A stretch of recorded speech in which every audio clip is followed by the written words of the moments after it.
the bottom. Here comes Gisette. They make contact. They touch once, twice, 3 times. Oh, trouble! Oh, no, Rocky into the wall. Big crash front straightaway. Huge crash coming into the triangle. No, Rocky up and into the air.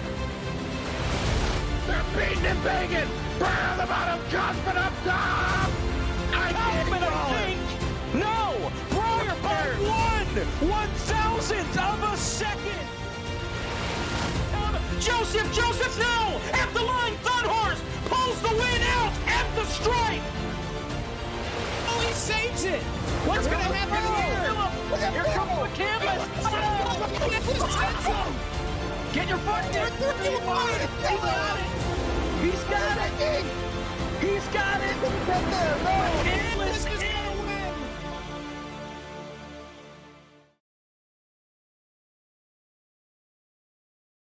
The Barr FTF Cup Series welcomes you to the virtual Daytona International Speedway from Daytona Beach, Florida.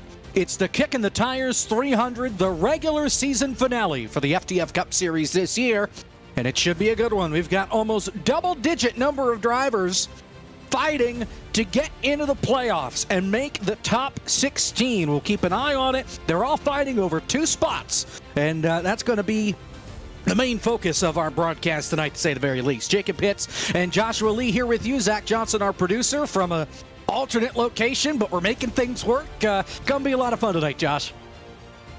This is going to be exciting. I mean, if anything is true about what happened in the real world today, it's going to happen in the virtual world. I mean, no rain, hopefully, in the forecast, but I think we're still going to see the same amount of fireworks. Like I said last night, wouldn't it be something if iRacing debuted their rain right here for us? Give us a little bit of a delay, a little bit of chaos. We saw it have a major impact in today's race, obviously with that big crash going into turn number 1 because they didn't have any grip. Cars are starting to roll. Let's go through our starting lineup for tonight's race. Alex Kolodix is on pole position. Brandon Cattell will line up on the outside. In row number 2, we've got Michael Guest and Andrew Cody. Starting in the 5th spot, Landon Mills, Malik Ray will line up to the outside. Then it's Matt Spalding, Wyatt Tinsley, Scotty Smith, and Jordan Worth rounding out the top 10. Ethan Quarter is going to start P11. Sean Butler will start P12. Moving back from there, 13th place will go to Tyler Gary. Josh Parker starts 14th. Nate Stewart is going to round out the top 15 of starters with Jonathan Otez, Lucas Pioesi, Spencer Ray, Blake Reynolds, and Brian Mercurio, the top 20. Brian Rocky, Brandon Hawken make up row number I believe that's 11. Yep, I can do math. Dylan Basin and Chris Davis in row 12. Then J.D. Willis, Brett Punkari, Dylan Dreiling, Kevin McAdams, Matthew Zwack, and Kevin King rounding out the top 30.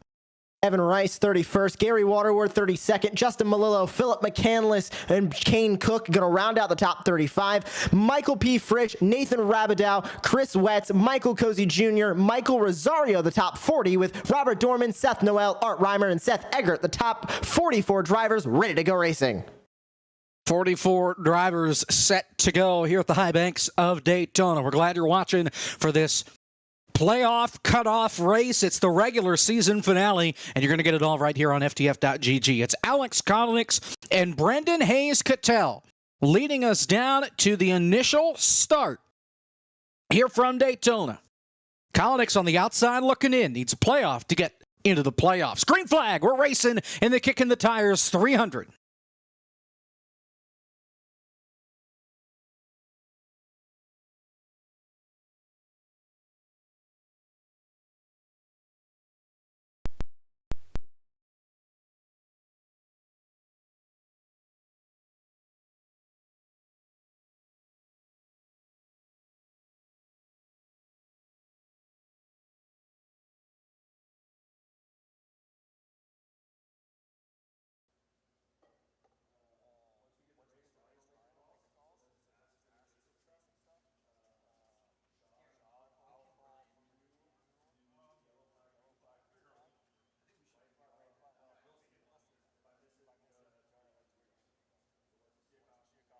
Michael Guest will lead us back to the start-finish line. He's your race leader. You saw a couple of drivers down the back straightaway pull off and get out of the way, one of them being Matt Spalding. Lucas Plessel, the other driver that decided to make the call. It's 5 cars lined up on the outside line, single file, then double wide from Kolonix on back.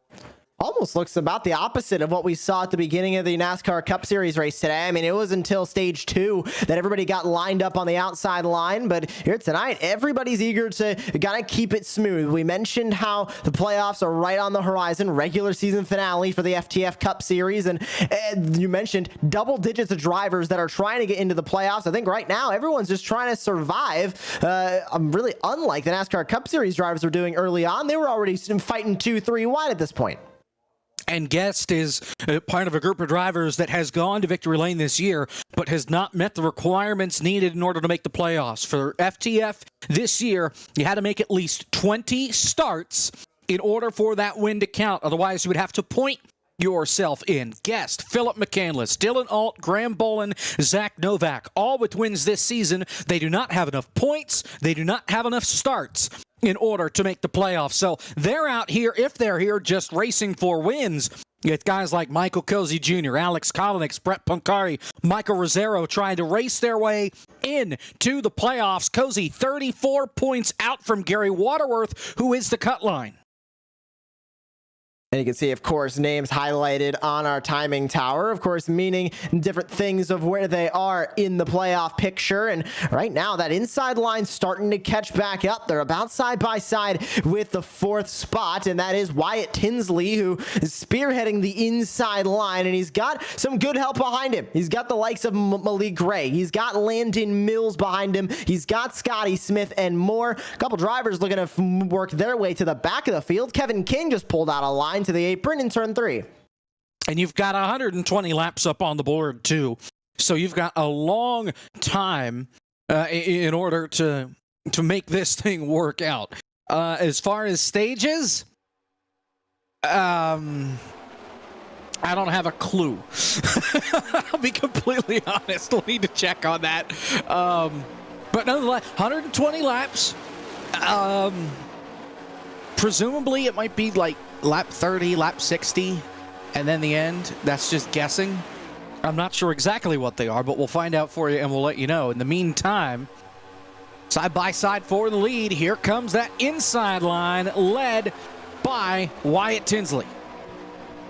And Tinsley going to take that lead in turn 3 with Michael Guest leading the outside line. And he'll fall back a little bit now side by side with Mills as Malik Gray also going to clear that outside line. But here he comes to the outside. Malik Gray not looking to wait around too long. He hops to the outside line now with the push from Michael Guest. Put Malik Gray up to the point, but he's still side by side with the inside line starting to prevail again. A big push from Landon Mills to Wyatt Tinsley as they race to the super stretch once again, give the advantage back to the inside line.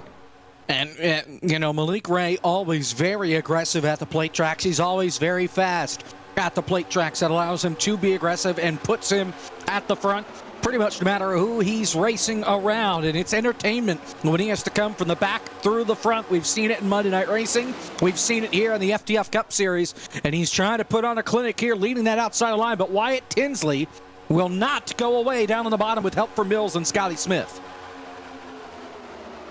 Malik Ray on the outside doing a great job now. We can see already a little bit of drivers poking 3 wide. They're going to attempt it. Not sure how well it's going to go. Not a ton of help in the middle line. That's the 013 of Kane Cook. And it looks like he's got the 153 of Ethan Quarter in his rear view mirror, giving him a shove. And we're getting antsy at the front now, Jacob, as everybody now starting to find which lane's going to work. 2 drivers to the bottom lane that are going to fall out of the pack. And just like that, we've got 6 cars free at the front of the pack on the outside line.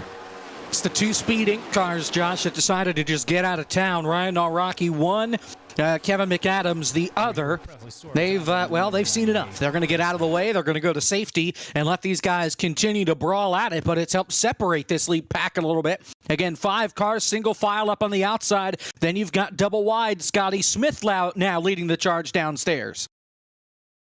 And he's got a long way to go in that charge because Smith right now running in P8. Top 7 are pulled away now. Clear that lower inside line that has kind of broken up. Once those Speed Inc. drivers got out of line, it seemed like everybody had a massive checkup that has forced this pack really not to be a pack anymore. It's about this one pack up here at the front, and then you can see them in the back of those camera views. We have a whole separate pack, which most of it is single file, that is going to catch this double, now triple file pack as they race through the tri-oval.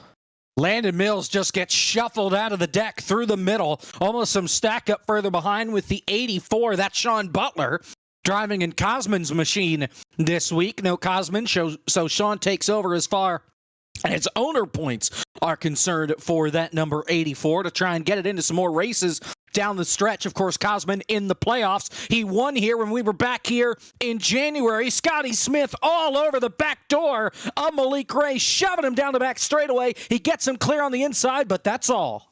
Gives Malik Ray the lead in turn 3, but take a look at Wyatt Tinsley now. He's going to give the favor back to the 7 as we've got another moment of 3 wide and a very, very loose Chevy Camaro ZL1 on the outside line. I believe that was Sammy Smith that almost went around. He was very, very loose off of 4, and we heard from the real-life NASCAR Xfinity Series drivers that their cars were a bit loose on Saturday night, and the Next Gens had some of the same feedback from the real life drivers. So wondering what these drivers are dealing with on the track. It seems like at least a handful of them are having a bit of a rough time controlling these cars. Air temp not too bad in the grand scheme of things. It's a nice 69 degrees right now. Track temperature 73. No humidity, so that's definitely not realistic. So even though the weather may not completely be in line for these guys compared to what they were running earlier today or what they would have run last night, these guys really seem on edge. As here we go, 3 wide in the tri-oval. Here comes the 81. That's Josh Parker up the outside, 3 wide. He's not going to have a ton of help up there as they race back to turn 1. The 81 is going to fall, not actually lose any positions. He's trying to get back into line, but the 66 is there, moving him out of the way. To the inside goes Blake Reynolds, and now the 81 going to fall to the end of this pack that now is only about 18 cars strong. You can look back to P19 and find Kevin King, who is at the front of the second pack. He's got Matthew Zwack, he's got Jonathan Otez, and more behind him, and look at how they're formed up, Jacob. Single file, bottom of the racetrack with the 2 wide battling that's happening in front of them. They're going to catch them within a lap or 2. Won't be long. Once again, Malik Ray, Michael Guest, they're clear at the front of the field. Ethan Corder in that green machine now leading the outside line as they come down, headed toward turn number 1. Corder goes to the middle. Here comes Guest. Here comes Ray. They go up to the top of the racetrack, shut the door, and now here comes Wyatt Tinsley storming up the outside.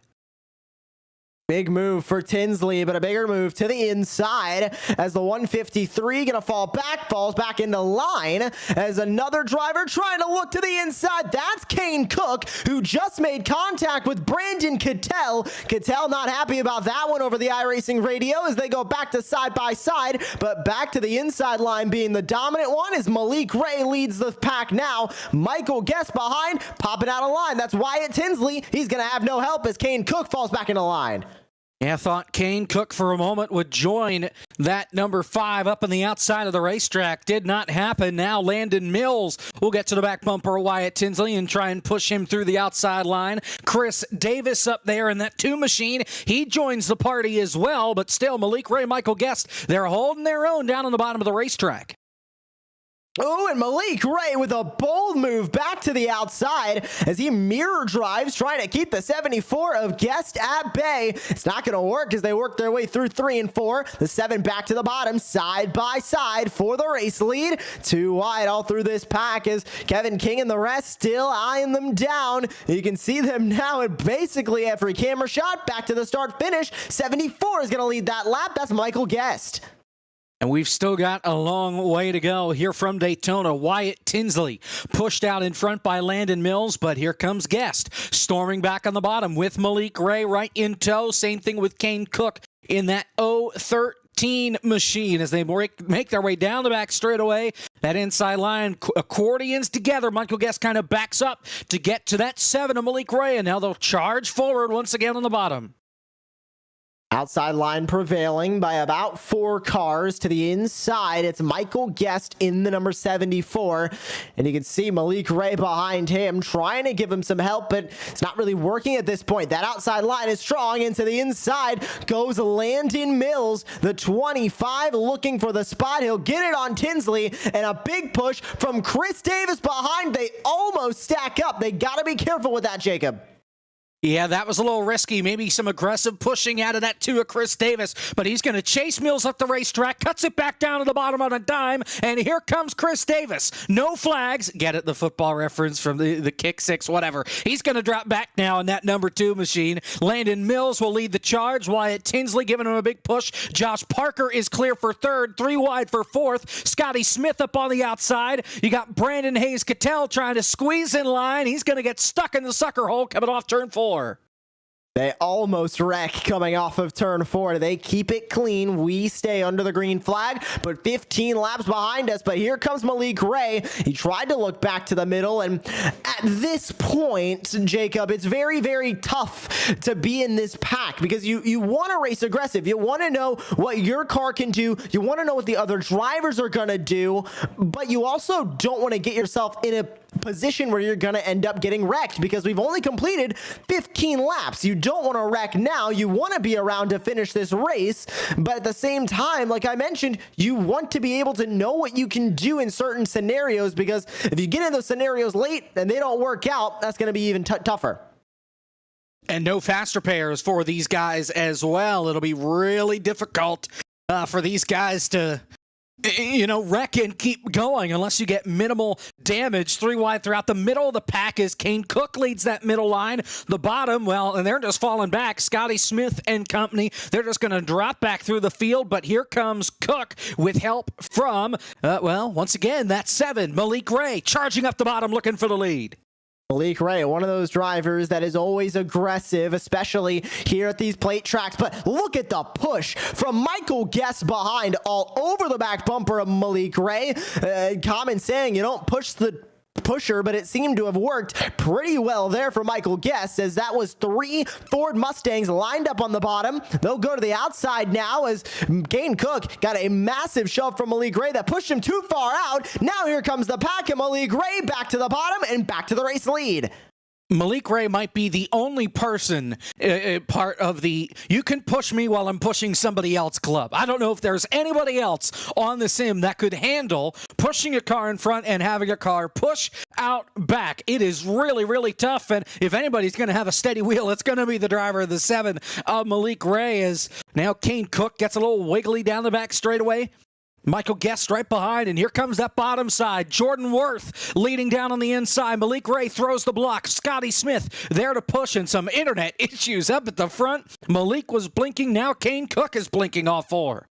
I think it might be contagious out there on the track, but side by side now for multiple rows deep, and push to the outside gives Kane Cook the race lead back. He'll beat Malik Ray back to the line. Will he beat him back this time by? And yes, he does. Kane Cook pulls down to the inside line and protects that race lead. That leaves Guest and Mills alone on the outside line, but look who they got in tow. That's going to be the number 5 machine behind, trying to get back to the front. This is going to get bad. Malik Ray is leading that inside line. Half the time he's there, half the time he's not. Now you see him, now you don't. As he heads into turn number 3, he's yelling over the radio, trying to figure out what's going on. He is going to be in some trouble if that keeps up, either with the cars around him or Benjamin Easterday, our admin for tonight, could give him the black tablecloth and send him to pit road to get it looked at. Right now, Kane Cook leads him back to the line, and Malik Ray stays in the lead pack. He's 3rd on the inside. I said everybody 2 by 2, and that's about how cordial they're keeping it right now as Cook leads. It doesn't look like Landon Mills is going to be as aggressive as maybe a Malik Ray to try and get the race lead. He's on that outside line, but there's a big difference between leading a line and being aggressive. He's going to get the lead because he's getting a shove from Wyatt Tinsley behind, but he's not going to make any bold moves down to the inside. He's not going to try too hard to protect. He's just at the front of a line. I think there's a big difference at plate tracks between leading a line and trying to be aggressive to lead said line. Here they come back to the strike. 20 laps are complete. That time by, Kane Cook leads it at the flag. Landon Mills in second. He's leading that outside line. Cook downstairs leading on the bottom. You look at the playoff picture for just a moment. Michael Kelsey Jr. started way out back in 39th. He's up 25 spots and is now inside the top 15. The problem is he's only 2 spots in front of Gary Waterworth, the guy he needs to pass to get into the playoffs. In fact, Waterworth right on the tailgate of Michael Kelsey Jr. He needs that 12 to be much further deep in the field if Kelsey wants to have a shot to fight for a championship. They go 3 wide again back from there as it looks to be a Toyota Camry trying to peek its nose through the middle. I believe that might be Dylan Basin who's falling now off pace. Yes, it is. That is the 04. And he falls back a little bit, but now we've got 3 wide at the front. It's Wyatt Tinsley leading that middle line. He's got the 25 in tow. Now he's got Malik Ray in tow as the 74 also pulls down on Michael Guest. And just like that, Jacob, we've got proper 3 wide racing at the front, but it's still Jordan Worth, Mr. Bottom Split, leading the way. See how long he can stay out in front. Here comes the 74 and 700 storming up the outside line. Wyatt Tinsley there to push as well. And Michael Guest is going to retake the lead in the middle of 3 and 4. Let's see if that bottom side can surge off the corner. As Malik Ray almost puts Landon Mills in the wall, and they're going to crash. Dylan Dreiling gets turned around by Michael Rozzero in the middle of the pack. Everybody scatters through the grass to avoid. We are under caution, but they somehow managed to save it, and minimal damage throughout the field. Michael Rozzero and Dylan Dreiling in the stack up, trying to avoid the almost contact up at the front. That could have been a lot worse, but they spun up towards that outside wall and kind of kept everybody else out of it. And that contact is just, I mean, it seems like perfect Daytona contact, right? I mean, it just happens. It's nothing really any of them could have done differently. I mean, Rosario pulled down to the inside a little bit. Draylen might have come up a little bit, but other than that, this just seems like a typical super speedway incident. I mean, just I don't think I can fault any driver there. Coming up off the corners, I've heard Dave Moody describe it once, and I'm sticking with it the rest of my life. It's like trying to shove a marshmallow into a parking meter when you're coming up off the corners here at Daytona and at Talladega, and it just, everything compresses together, and sometimes just not enough room, too many guys fighting over the same piece of real estate, and that's a lot of times, you know, when we see the big crashes happen here at Daytona and Talladega.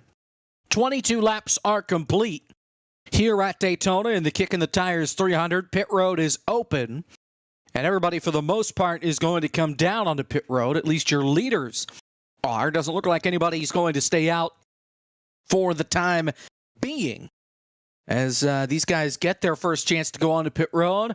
Looks like Kane Cook is going to stay out. No, that's Sean Butler. He will stay out, and he will take over the race lead. Actually looks like all the Speed Inc. cars are going to stay out, and Michael Kelsey Jr. Missed his box. So he's going to have to come back around. Off of the pit lane, and it seems like a couple of drivers are electing to stay out. Sean Butler not going to touch pit lane this time by. It looks like Ryan Narwaki and Kevin McAdams also staying out on the racetrack. And as you mentioned, Jacob, Michael Kelsey Jr. missing the pit lane. He'll have to bring it on back around if he does want to pit, because we also have Robert Dorman that also stays out. So if he doesn't end up coming back down pit road into his pit stall, we'll have the top 5 that has stayed out. Just have to wait and see. Under our first caution flag here at Daytona in the Kicking the Tires 300, Sean Butler is now your race leader. 4 guys stayed out, plus Cozy, who missed his box. Landon Mills, the first car off of pit road, as we mentioned. And we'll putt around behind the pace car for a couple more laps and then get us back under green flag racing. And it's been an interesting race so far. Pretty aggressive throughout these first 24, 23 laps under green. aggressive, but also relatively clean. I mean, other than those two cars that we saw get tangled up to bring out the first caution of the night, I mean, other than that, it's been relatively clean. Everybody kind of racing rather cordial, and I think we'll see that continue because when we are racing through, I mean, we've seen 3 wide, we've seen anything from 2 wide to single wide as well, and everybody's been fairly clean so far. So we'll see what happens in the rest of the race, but they're racing aggressive, and I think we're going to see them calm down a little bit now that we've had that one caution and maybe scaring a couple of these drivers into not wanting to make that same mistake. No choose cone since we're at a plate track, but the leader gets to pick his line, so we'll get Sean Butler up on the outside for this restart. Now Rocky will come onto the bottom. A couple folks decided to top off, among them Michael Cozy Jr., who I guess did indeed want to pit. So he'll do that. And I've been told that we're coming to 5 to go this time for the end of the stage. So I was half right. The first stage ends at lap 30. I'm assuming the next stage ends at lap 60, but we'll find out, I guess, when we get there. So we'll have 5 to go in the stage.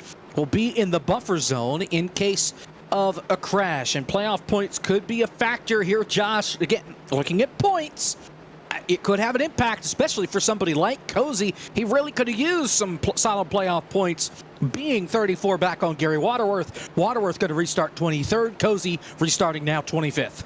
I mean, we saw it in the real life race today. I mean, every single point matters, and that includes these stages. As many points as the drivers that are outside the cut line trying to get their way in can get is going to be important. Let's see what they can do with only 5 to go in stage number 1. This is going to get hectic.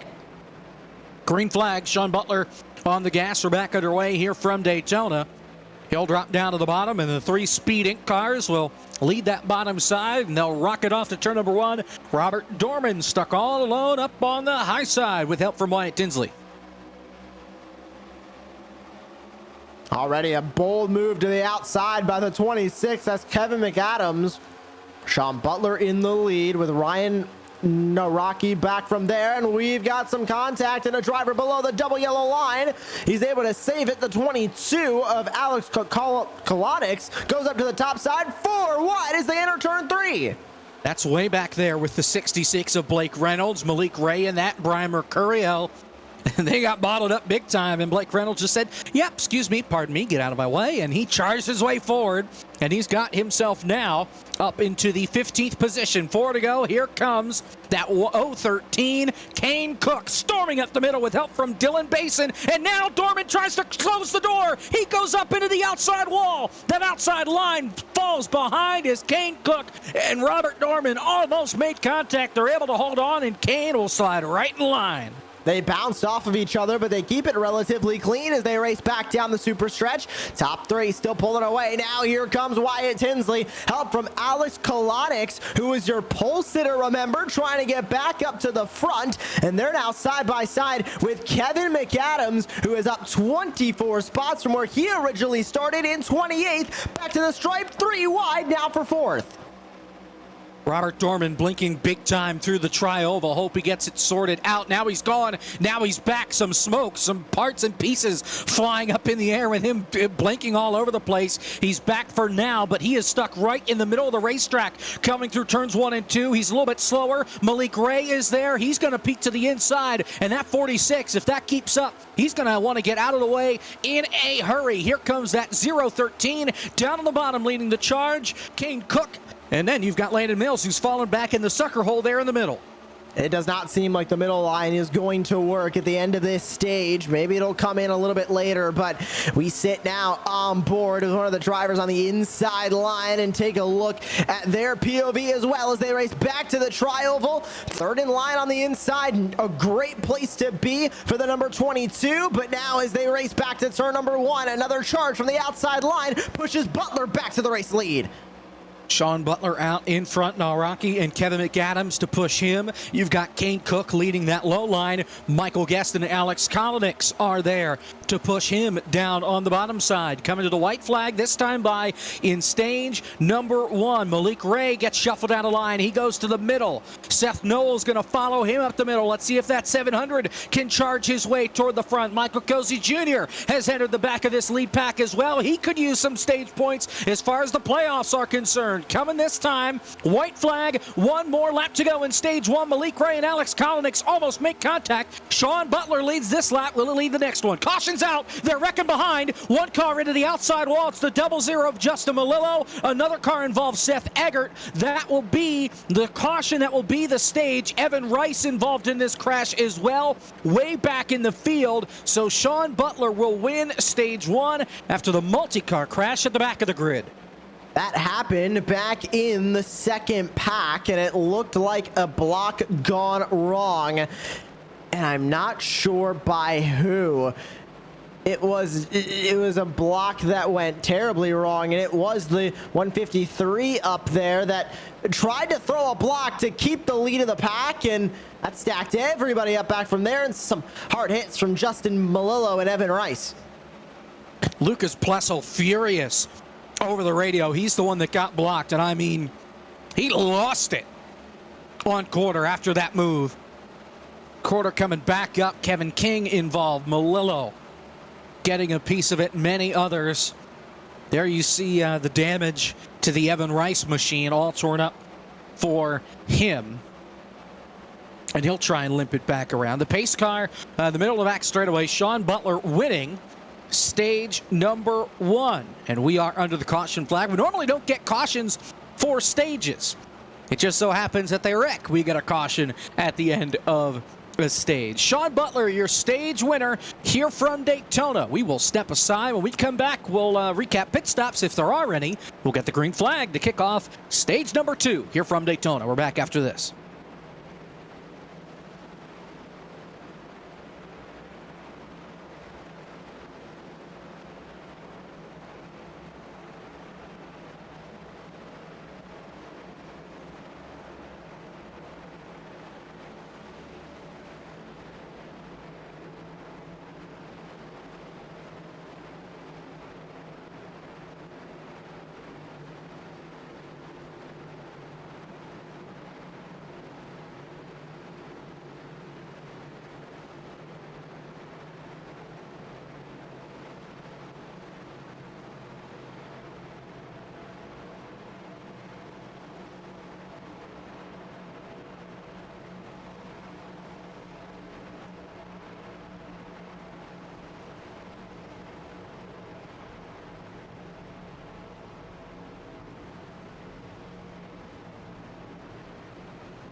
We're back here from Daytona International Speedway for the Kick in the Tires 300. You're not going to see scoring the rest of the way for the most part. Technology works when it wants to, and tonight it doesn't want to.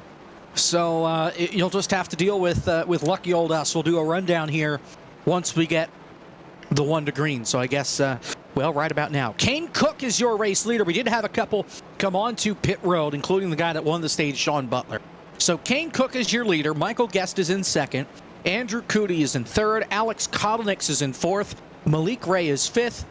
Then it's Dylan Basin, Gary Waterworth, Blake Reynolds, Brandon Hawken, and Matt Spalding, your top 10. P11 right now, Josh Parker, Scotty Smith in 12th, Landon Mills 13th with Tyler Gary 14th, Seth Noel, Michael P. Frisch, Brandon Kittel, Jonathan Oates, Ryan Naraki, JD Willis, JD Willis going to round out your top 20. Wyatt Tinsley just disconnected. Interesting. We'll have to keep an eye on that because he had one of the strongest cars here today. 21st is Brian Mercurio. Sean Butler, your stage winner, is in 22nd. Everybody from 17th on back just topped off on pit road. Kevin McAdams, 23rd. Then Chris Davis, Spencer Ray, Matthew Zwack, Philip McCandless, Robert Dorman, Brett Punkari, Seth Eggert, your top 30. Michael Cozy Jr., P31, Lucas Piosi, P32, Nathan Rabideau, P33, with Art Reimer and Chris Wetz running at your top 35. Back from there, Jordan Worth, Kevin King, Justin Malillo, Nate Stewart, the top 39. Then Wyatt Tinsley, who just disconnected, with Ethan Courter, Evan Rice, Dylan Drelling, and Michael Rosario running into issues. They are all off the track and multiple laps down. Here we go. Pace car will bring him around. He'll come on to pit road. Kane Cook picks the inside line for the restart. And I believe we're going to lap 60 to the end of stage 2. Green flag. We're back underway after caution number 2 here from Daytona.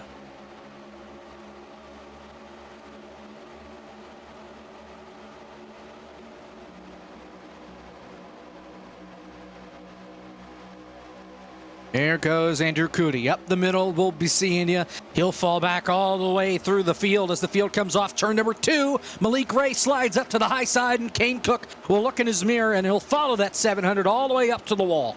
Matt Spalding pulls down below the double yellow line. Will move his way all the way back to the back of the field as Kane Cook leading the way with Malik Ray, Michael Guest in tow. Same names up at the front. The only new one going to be Gary Waterworth. We haven't seen that number 12 machine up here yet. And that Chevy Camaro is going to start battling with some of our race leaders as everybody a bit as the low line to the top side they go off the tri-oval. Oh, and a big stack-up contact between Kotelnicks and Scotty Smith up in that outside line. I thought for sure that they may start piling them up, but they were able to hold on for the time being. Dylan Basin drops downstairs to the bottom, and here comes Gary Waterworth. He is one of those guys that has to finish ahead of Michael Cozy Jr. in order to maintain his spot in the playoffs. Chris Wetz is a mile out in front of Waterworth. There's a potential that Wetz could get bumped. It's doubtful, though. 196 above the cut line coming into tonight. Waterworth just 34 points above that cut line, and Michael Cozy Jr. So he needs a strong run. He's had a good one so far in that number 12 machine, and Michael Cozy Jr., who needs to be running up at the front, he's stuck back in 26th. Lights starting to come on here at Virtual Daytona, and as the field runs back through turns 1 and 2, Alex Kotelnicks on the outside line just not getting a ton of help. He's got Scotty Smith behind, and they to make that outside line work. It's gotten better in recent years on the iRacing service, but you need a lot of help. It's not going to come easy like that bottom line. You can have about half the amount of cars on the bottom line as the top line and prevail on the bottom line. So as they work their way off the corner, you can see now everybody joining that inside line as two packs start to form again. The pack closer to the back of the field is going to be mostly single file on the bottom. We go 3 wide again here in the main pack, right around P6. Yep, that's Josh Parker shooting the gap up the middle. You've got Tyler Gary up there in that 40 machine. Now Parker goes up to the outside wall. Landon Mills kind of stuck in the middle, sinking back, now getting some support there in that middle line, but the top 5, top 6 or so, single file down on the bottom of the racetrack, and now some contact. Scotty Smith bounces it off the outside wall, coming down the back straightaway. That causes Jonathan Oates to check up. Chris Davis, Robert Dorman, they all get out of the way, but a scary moment there as Scotty Smith kisses the outside wall, coming down the back straightaway. That breaks up this lead pack once again, but at the front, not going to affect anybody in that top 6 if they have cleared the outside line, which is now being led by a driver we haven't seen much of at all tonight. And scratch that, another move up to the outside line for Blake Reynolds in the number 66. It was Tyler Gary that was leading that outside line. Then almost in unison, Dylan Basin and Blake Reynolds go up to the outside line, try and breathe some new life to the line running right up next to the wall, and they've got a big shove heading into 3 as Michael Guest is going to block it with Malik Ray and Kane Cook as well. I saw them start to creep up toward that outside line halfway down the back straightaway, and they will lead the charge up there. Gary Waterworth leads the charge on the bottom of the racetrack. We'll see how long it takes before this top 3 decides to creep their way back to the bottom. They've kind of just been weaving back and forth between the inside line and the outside line since they've been up here at the front. And I'm surprised that Malik Ray hasn't decided to go for it all quite yet. I guess he figures he's got some time before he needs to start being aggressive. And now they'll drop back to the bottom coming through turn 2. Still side by side, but that outside line has fallen back. Blake Reynolds about side by side now with Gary Waterworth as they race back to 3. Can Guest block it this time? Doesn't have enough momentum. Reynolds is going to force himself to the outside. Malik Ray, Kane Cook back to the bottom. And now in the middle line, the 74 at Guest is going to get saved by Alex Kalonix with the 23 is Scotty Smith in tow to try and protect the middle line as here comes Blake Reynolds for the race lead. Very aggressive at the front, and Blake Reynolds will say thank you very much. He will take over the lead. He's got 4 wins on the season, looking for win number 5. He's already locked into the playoffs. He will take over the race lead. Dylan Basin to push him down the back straightaway. Kane Cook will try and lead that outside line as we're coming this time to 20 to go in stage number 2. It's the fearful 3 up at the top of the racetrack with Cook, Ray, and Guest trying to get back to the front. They'll be door to door off 4. Trying to get back to the front where they have been commanding this race all night long. And those 3 have been basically inseparable at the front of the field right now with Blake Reynolds on the inside line. He's got help from drivers we haven't seen much of yet this race. Dylan Basin has been kind of flirting with the top of the racetrack or top of the field, but hasn't been able to do much from that inside line. Second place now as Scotty Smith goes to the middle. That's not going to work, Jacob. He's got 0 help in the middle. Nobody willing to go there. Here they come down the back straightaway, and yeah, Smith, he's just going to drop back through the middle of the racetrack.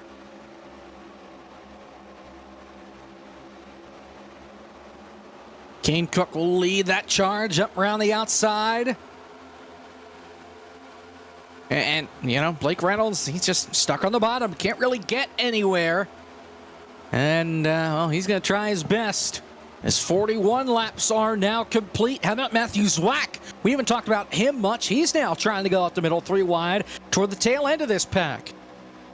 Malik Ray with Kane Cook at the front just kind of left Michael Guest on the middle line, and now Ray comes back up to pick Guest up again with Alex Kolonix back from there as well with Landon Mills in tow. That's the top 5 on the outside line that have kind of broken away from the rest of the line themselves. And now lap car on the inside gonna get dicey as they go 4 wide for a moment, and unfortunately Jonathan Oates gets stuck behind the lapped machine. More coming up in front, and the lap machine gets turned to the inside. Able to straighten it out, bounced off a car. That's Evan Rice. He'll go through the grass, get back up onto the racetrack. He will stay on the apron, and we will stay green. It was contact between Rice and Scotty Smith on corner exit that caused that little bit of contact. 1 car on the apron, that's Dylan Dreiling. He's just getting off of pit road as the field comes off turn number 2, and Kane Cook, he goes up to the top side to block Malik Ray and Michael Guest. Blake Reynolds on the inside line has not let that line go, but now up the middle, new life starting to breathe their way up into this main pack. The 7, first time we've seen Matthew Zwack up here in the main pack. First time we'd see Seth Noel. First time we're seeing Michael Cozy Jr. up here as well in the Logitech Esports entry. And now as they work their way side by side at the front, Kane Cook, now Blake Reynolds to the race lead. 4 wide in the mid-pack there for a moment. Seth Noel got really stuck there as Brandon Cattell had a run, and he's not taking no for an answer. Storming up the outside line as everybody scrambles once again. He's still rolling up there on that outside. Landon Mills had to drop down to the bottom to get out of the way. But everything all good as, well, Blake Reynolds out in front for now, but he's got company. Here comes Basin on the bottom for the lead. Lap 44 now. We'll go on to lap 45 this time by. And side by side now, but in that mid-pack, they go 3 wide, and the pack is broken up again. We've only got about 3 rows worth of 3 wide. Then it's Reynolds and Kolonix who have pulled away on the outside line, with Dylan Basin and Tyler Gary hooked up on the inside and gaining about a 5-car length gap over the rest of the field. Got to keep in mind about temperatures, though, for Tyler Gary especially. He doesn't want to overcook the motor, and that's going to allow him to back off. And here comes everybody else. Blake Reynolds, Alex Kolonix to the bottom of the racetrack. Here comes Michael Guest. He thought about 3 wide around the outside. That didn't work. And it'll be Blake Reynolds out in front here at Daytona once again. Side by side for the 4th spot now as Kane Cook pulls back up to the outside line. Kolonix and Reynolds hooked up on the inside as the 22 gets very loose, but the 04 gives a big shove to Kane Cook. Side by side back to turn 1, and Kane Cook wants to get the lead back. He's going to have to beat Blake Reynolds on the inside line. 2 Ford Mustangs lead to the super stretch. Trying his best down the back straightaway. Cook up on the outside. Reynolds down on the inside. Here comes Guest up the middle. Kane Cook is going to take the middle line away. Here comes Dylan Basin round the outside. 3 wide through turn number 3. 3 wide for a second. Reynolds out in front. Kolonix trying to get clear for that second spot. They're going to be 3 wide, 4 rows deep off turn 4. And you can see so many stragglers at the back of the field right now that these top 3, it's going to be tough for these 3 wide battles to stay at the front, because if the drivers back from there form up single file, well, we're going to see some new names up here at the front as the outside line prevails again. That's Blake Reynolds and Dylan Basin right now with an amazing front bumper on that number 04 as he's been helping just about anybody he can at the front.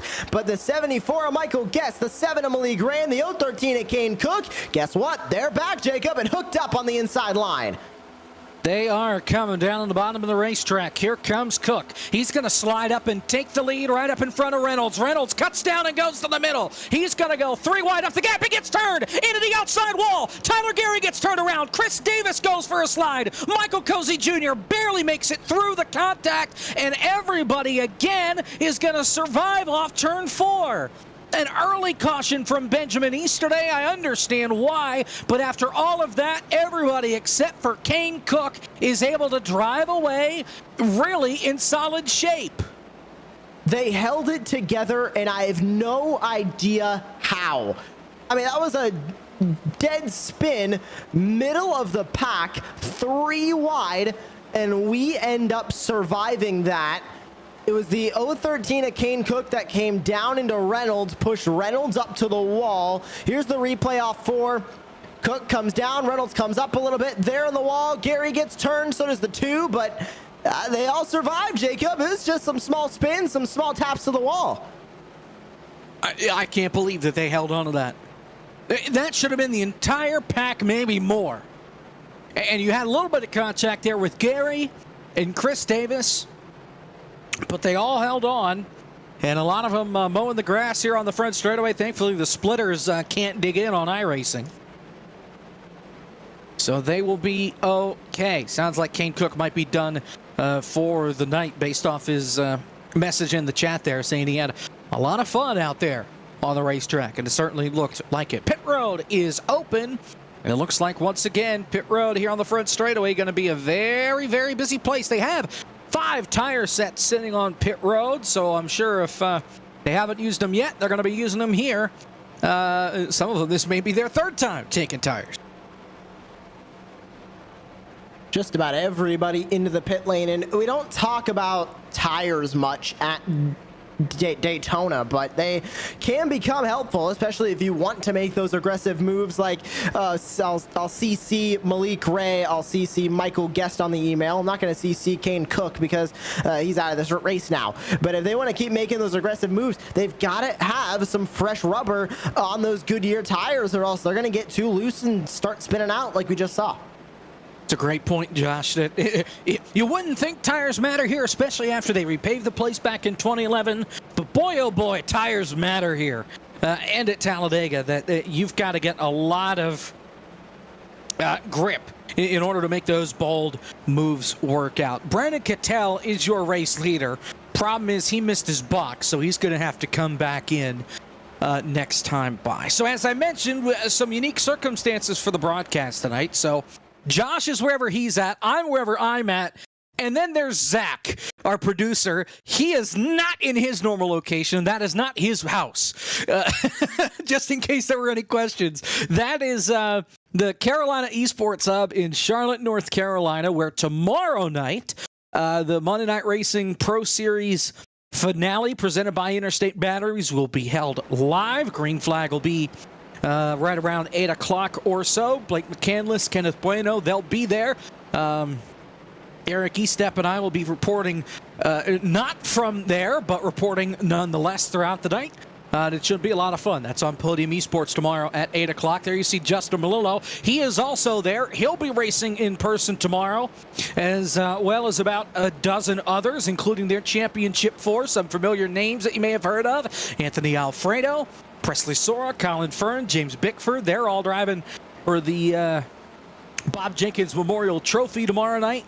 And you've got a lot of other guys that are going to be racing in person. Corey Heim, Ryan Vargas, Brad Perez, Justin, as I mentioned. Travis Brown is going to be making his MNR revival tour happen tomorrow night. And how about this? Jerry Nadeau is going to race live and in person tomorrow night as we take the trucks out to Homestead. It's going to be a lot of fun. I believe we're going live at 7:30 tomorrow night. I want to say, I think 7:30, not quite 7. I'll have to double check, but it should be a lot of fun from Carolina Esports Hub tomorrow. Second season in a row that they're doing this. It was a big success last time around when they did it back in February, so they're doing it once again. And Jerry Nadeau coming back in the virtual world as well is going to be exciting. And we'll see a wild Jerry Nadeau tomorrow. And that was a wild Ford Martin on the camera. I didn't get to say it, but Ford, if you can hear me at all, hello. It's been a long time, but good to see you again. Ellie, I saw you. You don't see me. I assumed it was Ford, but I didn't want to assume it was Ford. It looks a lot like Ford. If it's not right. Ford, there's somebody that looks a lot like Ford at Charlotte Phoenix right now. Well, and now that I see that MNR just posted a tweet with a picture, that was definitely Ford that took that photo and just put it out there on social media. Meanwhile, we've got a little over halfway of this race left to go. 70 laps to go. Malik Ray, Michael Guest on the front row for the Kicking the Tires 300. Green flag back in the air. Alex Kolnick's going to try and lead that inside line now as Malik Ray popped up in front of Michael Guest, and they'll take off to turn number 1, but that 22 is a charging down on the inside. That was a bold move from Michael Cozy Jr. to go from the top side to the bottom side. Pretty quick there as they took the green flag. But side by side, Malik Ray, big shove on the outside line. It'll leave Alex Kolnick on the inside line to drive. But actually, it looks like the 41, Brian Mercurio, what a push for that from that number 41. He'll keep Alex Kolnick in the conversation off turn 4. Big run down on that inside. By the way, 9 laps to go here in stage number 2.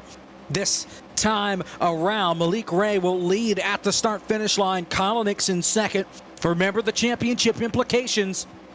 Kolnick needs a win in order to get into the playoffs. That would wind up bumping out, at this point, Gary Waterworth. Michael Cozy Jr. would also be out. Chris Wetz would be the cut line, and he is way out in front of everybody else.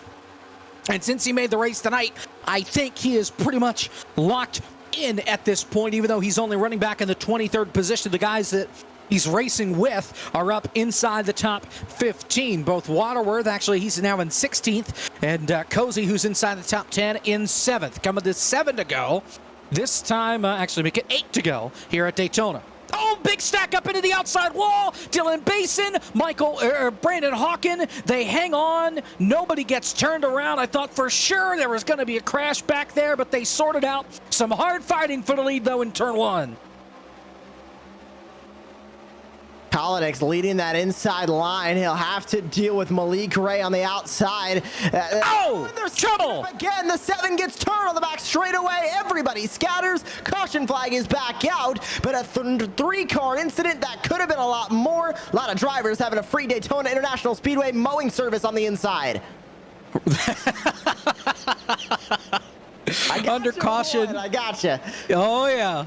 Under caution for the 4th time, and props to everybody for avoiding wrecks here tonight. That's been the name of the game, and it's Matthews Whack where this all starts. Coming off turn number 2. Once again, Marshmallow meet parking meter. Too many guys fighting over not enough room.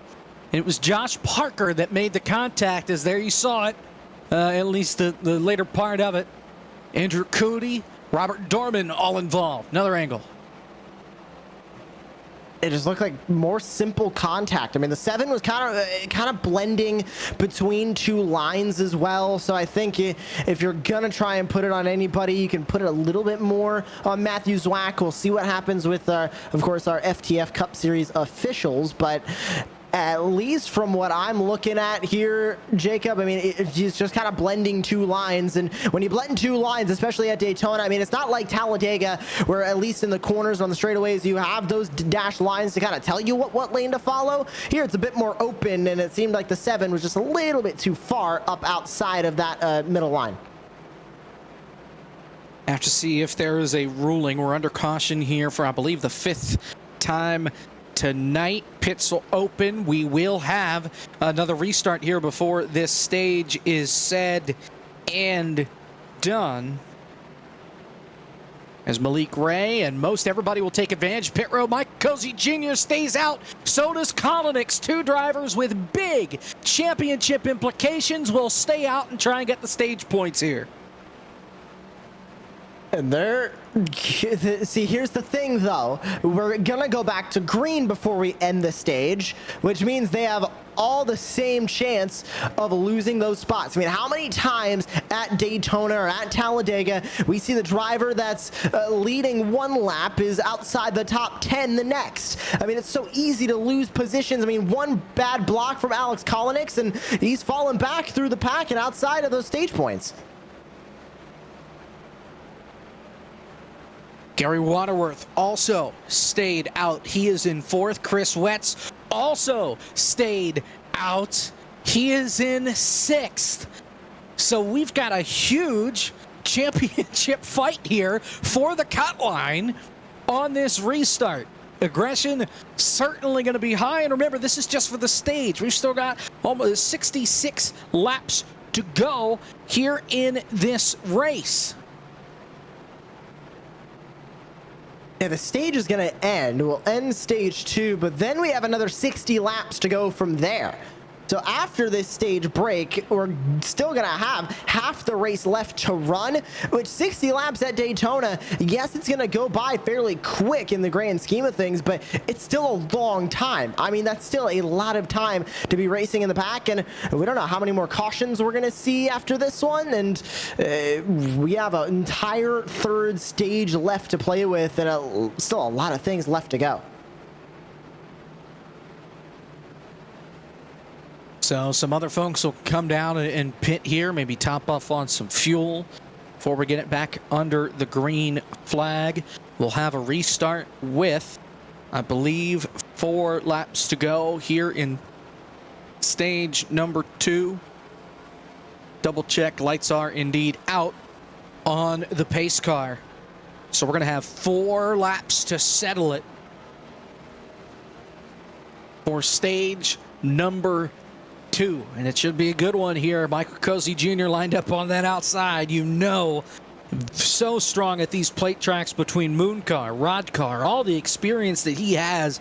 If he has a type of track where he performs best, it might be these super speedway races. I know we've got a long way to go until we get to the end But right now, as far as stage points are concerned, you know, he's going to be fighting for it. And that 22 definitely will be as well, even though winning has to be the big picture for both of those guys. Stage points on the line. How aggressive are these drivers willing to get for these stage points? Because it is Daytona. I mean, we wouldn't be asking how aggressive drivers are willing to get for stage points if we weren't at Daytona or Talladega, because unlike other tracks like a Bristol, like anything, you're inches away from the other drivers. You can go from 10th to 1st in a single corner. I mean, these drivers have an opportunity to get aggressive for stage points. Here we go. Field is doubled up. We'll have 4 laps to go. We'll be in the buffer zone here for the stage. Alex Kolonix, your leader. Michael Cozy Jr. in second. Pace car in, green flag back in the air. Kolonix is gone. Cozy did not get the best start up on the outside line. Probably going to be lagging back a little bit to try and build up a run here in these final 4 laps. Seth Noel takes second as they rocket to turn 1.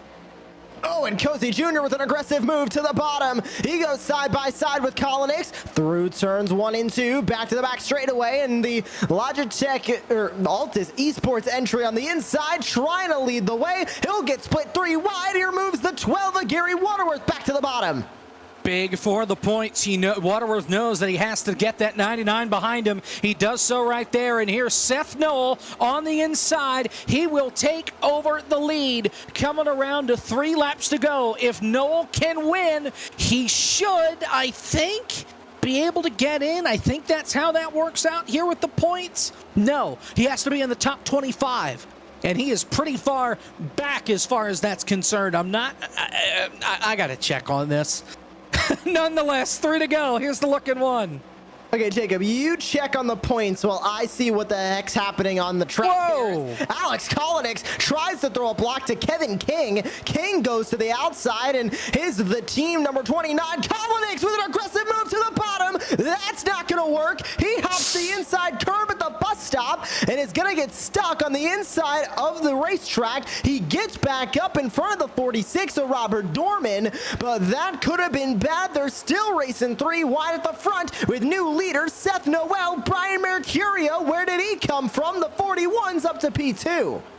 Props to that 22 for not junking it there, yard sailing it down the back straightaway. He kept it straight, hopped the curb. He's still rolling. He's still got a shot to win this race, even though he's in 18th. 2 laps to go here in stage number 2. Noel leads. Remember, he almost won a race earlier this year in these latter stages. Tyler Gary pulls out of line. Here comes Jonathan Oates. Michael Cozy Jr. will pull out of line. Mercurio stays tucked up behind the one of Noel. They will lead into turn number 3. That outside line gonna need a bit more steam. Now Mercurio, he jumps up to the outside, almost puts Gary in the wall. Now he drops down to the bottom. Noel covers the spot. They're coming to the last lap, stage 2. 1 to go in stage 2, this time by Michael Cozy Jr. stuck in the middle again. Does anybody come up to help him? Looks like one driver on the inside of Andrew Cootie gonna try and give Michael Cozy Jr. a shove to the front. But at the front of the field, turn 1 and 2, it is gonna be Seth Noel with Brian Mercurio in tow. Does anybody on the outside line? Tyler Gary, Jonathan Oates fighting back up to the outside. They go 2 wide. Noel loses the shove. Tyler Gary with a big move to the trouble. outside. They're wrecking off as they go into turn 3.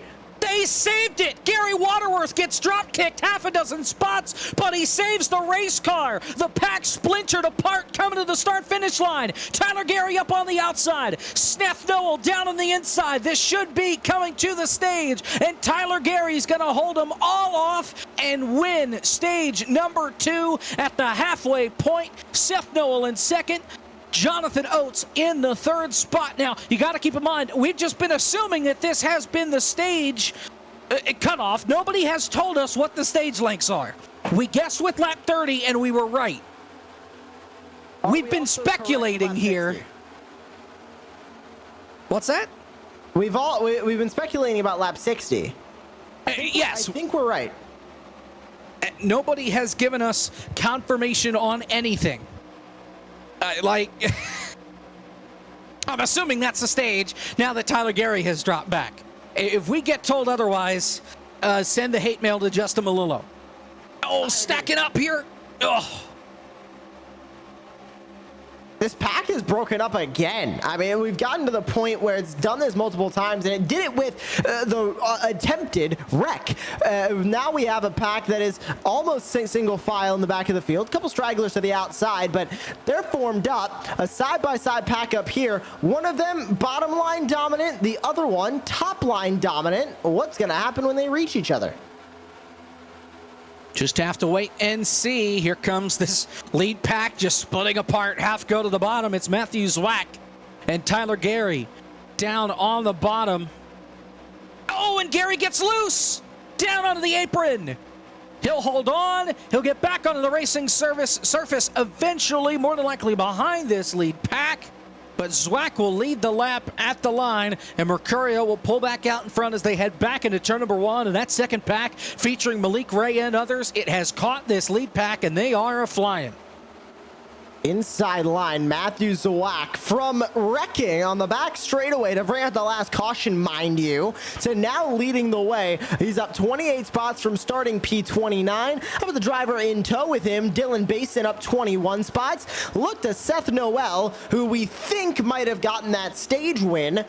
He's up 39 spots from where he originally began the night. So we've got drivers that started in the back, didn't have the best qualifying effort, or didn't put in a time at all, and they're now racing up at the front as here comes Malik Ray trying to fight back with Michael Guest. They do not have their other driver, Kane Cook, with them anymore, but they're still trying to fight at the front. Too wide. Now Landon Mills pushes Seth Noel back to the race lead.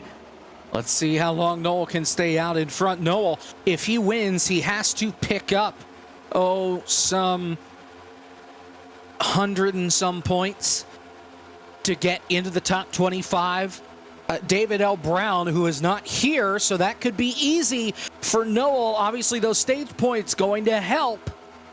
Might be too little too late, though. Spencer Ray, who is also in front of the one of Seth Noel, he is in this race.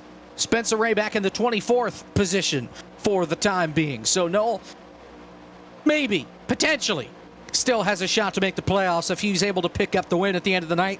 Just going to have to wait and find out. Malik Ray, I think, just wants to win this thing all by himself. 5-car breakaway at the front, and once again, that 700 is out in front of everybody else. The pack forming back up to 3 wide, but Malik Ray exactly where he wants to be right now, and that's leading the way.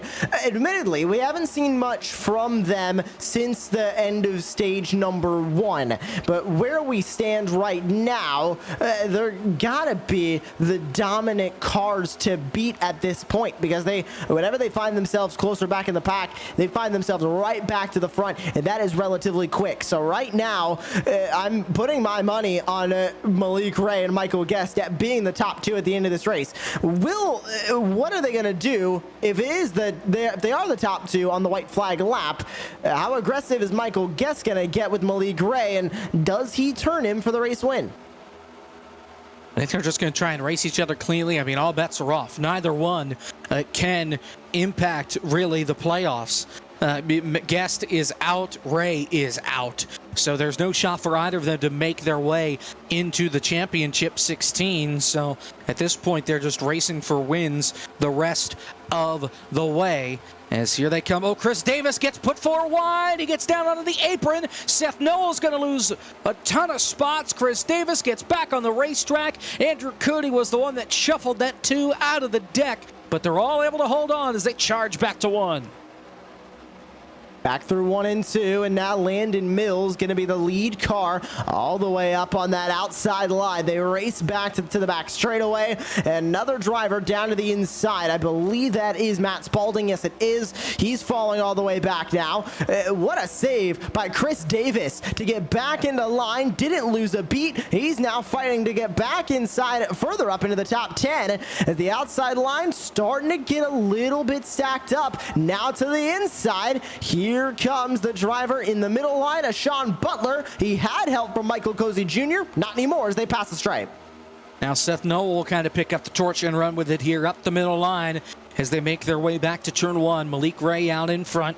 You've got Basin leading that inside line, and that outside line gets so close to that outside wall. We've seen a couple stick it in the fence coming through the corners at certain times here at Daytona. So now Basin clear out in front. Here comes Cootie with a shove from Chris Davis. That inside, or that middle line, not quite going to pan out, but here comes Cootie in the 25 down on the inside. Back off of turn number 4, and they are getting aggressive right now at the front. A big block attempted by Andrew Cootie, but Chris Davis is there, and one driver way down to the bottom of the racetrack in the tri-oval, and they're stacking up for the race lead as well. Multiple drivers taking evasive action as they go to 1. And they made it again. That's impossible. Dylan Bason's going to sink through the middle, and everybody's going to keep him pointed in the right direction. Unbelievable. That's Blake Reynolds all the way down to the bottom, and he gets back into the racing line as well. I think he's bored. Did he maybe think he was running the motorcycle course here? Because there is the exit to the back straightaway on the motorcycle course back there. I think he's going to do it again here too. He's making his own little chicane. Coming up off the corner, and I guess breaking the draft may not help Jonathan Oates, but you get to that point where you just need some entertainment, and Blake Reynolds is going to provide that for us here from Daytona. This time by, when they get back to the start-finish line, there'll be just 50 laps to go in the Kicking the Tires 300. Chris Davis leading the way, your top 6 or so. Single file on the bottom, Malik Ray leading the charge up on the top side once again. As they race back to turn 3, we remind you 50 laps to go, this time by the start finish. And now here comes Malik Ray and Michael Guest fighting back on the outside line. They've fallen back, but every time they have done so, they've been able to rally back. They've lost their third trio member in Kane Cook, but I think they can still make it work with them being a tandem, especially because the second driver in line of Michael Guest running a Ford Mustang. Same thing with Malik Ray. Those cars have the flattest front noses on them. They're able to push a little bit better than the Toyota or Chevy Camaro counterparts. Here they come down the back straightaway, and these guys are just weebling and wobbling all over the place. There you see our scoring pylon has been revived, and it's up. It's good enough. Run with it. Just take it and leave it. You got numbers. You got positions. That's what you've been looking for all night. Now you've got it here in these final 50 laps. Chris Davis leads the way. Seth Noel now going to peek out. He moves to that outside line up in front of Malik Ray, and he's going to say, all right, let's go. Let's get to the front. He wants to get back up to the front. Now they've got Seth Noel up in front of them. And at the front, 3 Chevy Camaros in the top 3, then a Toyota. Then you go back to a pair of Camaros, and then the Ford Mustangs that we've been talking about up on that outside line, with Alex Kolinix joining them as well. Chris Davis leading the way, and with a big shove from Andrew Cootie behind him. How about J.D. Willis, Philip McCandless up here at the front? We haven't talked about them at all this race, and they're up here in the top 5 again. Charging up here toward the front, and keep in mind McCandless, he cannot make it in on points, but he already has one win this season. Lap car ahead, it's Robert Dorman. He's going to try and stay out of the way here. He'll sit right on the bottom going into turn number 1. The rest of the field going to have to move up to try and get around. The top 3 make it through, and now double wide further back. Andrew Cootie getting shuffled. Seth Noel up on the outside. They're all going to get by Dorman for the time being, and he'll drop down to the apron now as they make their way down the backstretch. They are getting antsy in that side-by-side line. But the top 3 break away. Philip McCandless, J.D. Willis, all behind Chris Davis at the front of the field in the 2. Here comes Andrew Cootie, who leads the inside line. Seth Noel leads the outside line to try and catch the 3-car duo, or trio, at the front of the field. But they can't really do it that quick, because as they run side-by-side, Jacob, all they're doing is side-drafting each other. That top 3 trio, single file, they're gonna have some pretty decent speed, and now they've caught up, but albeit not as quickly as I originally thought, with all the side drafting happening. And other than Davis, guys that have not been necessarily up toward the front of the field. J.D. Willis, haven't talked about him at all. Philip McCandless, we may have mentioned him once. And here comes Willis, jumping up to the outside. And that 44 machine, he wants a shot at the race lead. Seth Noel going to push him around. And they're going to be door-to-door coming up off turn number 4. Malik Ray looking for a third line up at the top of the racetrack with Michael Guest. And they are storming. They're side-by-side for the top 5. They're into the top 3. And Malik Ray gets into the back of the 1 of Seth Noel, trying to shove him almost through J.D. Willis. They're able to make it work somehow. Headed back to turn 1. Willis shuts the door on Noel, and they're stacked up 3 wide. Noel goes to the bottom, now stuck in the middle. That's Matthew Zwack in the 7. To the super stretch they go, still 3 wide, but at the front, J.D. Willis getting a good shove from Seth Noel, and here comes Chris Davis to join the party as well. He's still got Philip McCandless in tow, still 3 wide with Michael Guest and Malik Ray all the way up by the outside wall. Tyler Gary gives a shove to the 7 of Matthew Zwack in the middle. Give it time for that 774 to get roaring once again on the high side. Now Tyler Gary and Matthew Zwack going to box them in up on the outside. They're going to be forced to work together up by that outside wall. 75 laps are complete. Here from Daytona, just 45 laps to go. J.D. Willis out in front. Now the question becomes, when are these guys going to have to pit next for fuel? For most everybody, it's been about 20 to 25 laps since they've last been on pit road. Fuel capacity set at 75%. There's still a lot of question marks left in this race, and 45 laps to see what they all are is going to go by quick. Eventually, all these drivers are going to have their questions answered, but we've still got a long way to go as the field has now calmed down. Every time the field calms down, they just get ramped back up. But for now, they are pretty calm with only 5, make it 6 drivers on the outside line, and everybody else trains tucked up on the inside line. Does the outside make any headway? It's Sean Butler with Blake Reynolds at the front, then the 04 Dylan Basin, then Tyler Gary, and then it's Andrew Cootie with Alex Kolinix and the 25 of Landon Mills. And that's it for the outside line. Mills falls back to the inside, now making only 6 cars up on the outside, and not a ton of momentum up there with only that amount of cars, with so many of them tucked up on the inside line. Gary now escapes. Few but mighty up there on the high side. Blake Reynolds just trying to bring them around. The only problem is, as cars continue to drop down to the bottom, you're getting less and less cars up there. The runs you're getting are weaker, and you're going to find yourself in some trouble before too long, and they're just going to drop back all the way through the field. Side by side, still only for what looks to be about 6th.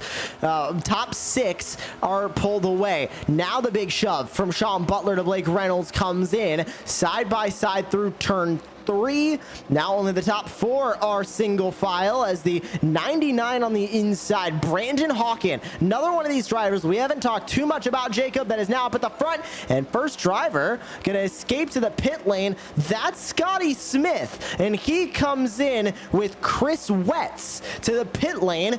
Is this a scheduled stop for both of them? I would think so.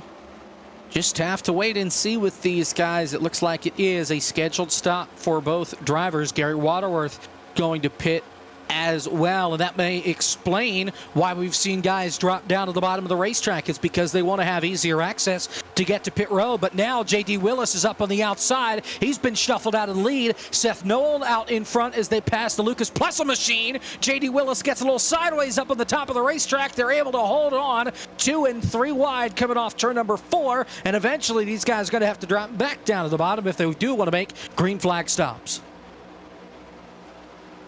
Scotty Smith with a very long pit stop, longer than he wanted, 17.3 in the box.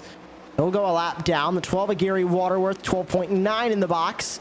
He is also out and 1 lap down. Robert Dorman, also 1 lap down. He's just off the pace. He did not come into the pit lane, as one driver getting sucked right on back, and that is J.D. Willis that has fallen all the way back to the bottom of the racetrack. And Philip McCandless now going to be the next victim of the middle line with no help and falling back. Yep, he'll just get shuffled out of the deck, and here comes Seth Noel. He's going to make the call. He is coming to pit road 1, loneliest number, and that's where he's at right now. Seth Noel, we will be seeing you. Car number 1. Like that. Yep, no help as far as coming onto pit road, unless he thinks that they could wreck here within the next lap, in which case he would be the smartest guy in town. In the meantime, though, the field making their way down the back straightaway, trying to get by the lap car of Chris Wetz.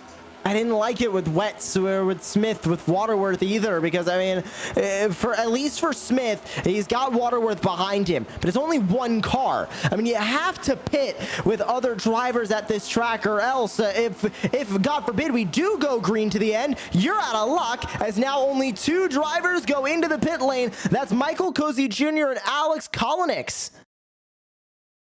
No black flags. They all make it just fine. Again, 2 cars pitting at the same time, and you got to wonder if those guys maybe stayed out a little bit longer than some of these others that are currently on the racetrack, and they can only make it around 30 laps or so on fuel. That means that they will have to make collectively 1 more stop to make it to the end, barring any cautions that could help them save fuel. Even then, I think they'll all just pit and be done with it. Blake Reynolds, the leader. Here comes Sean Butler trying to lead the outside line, and Chris Davis is blinking in that second spot downstairs.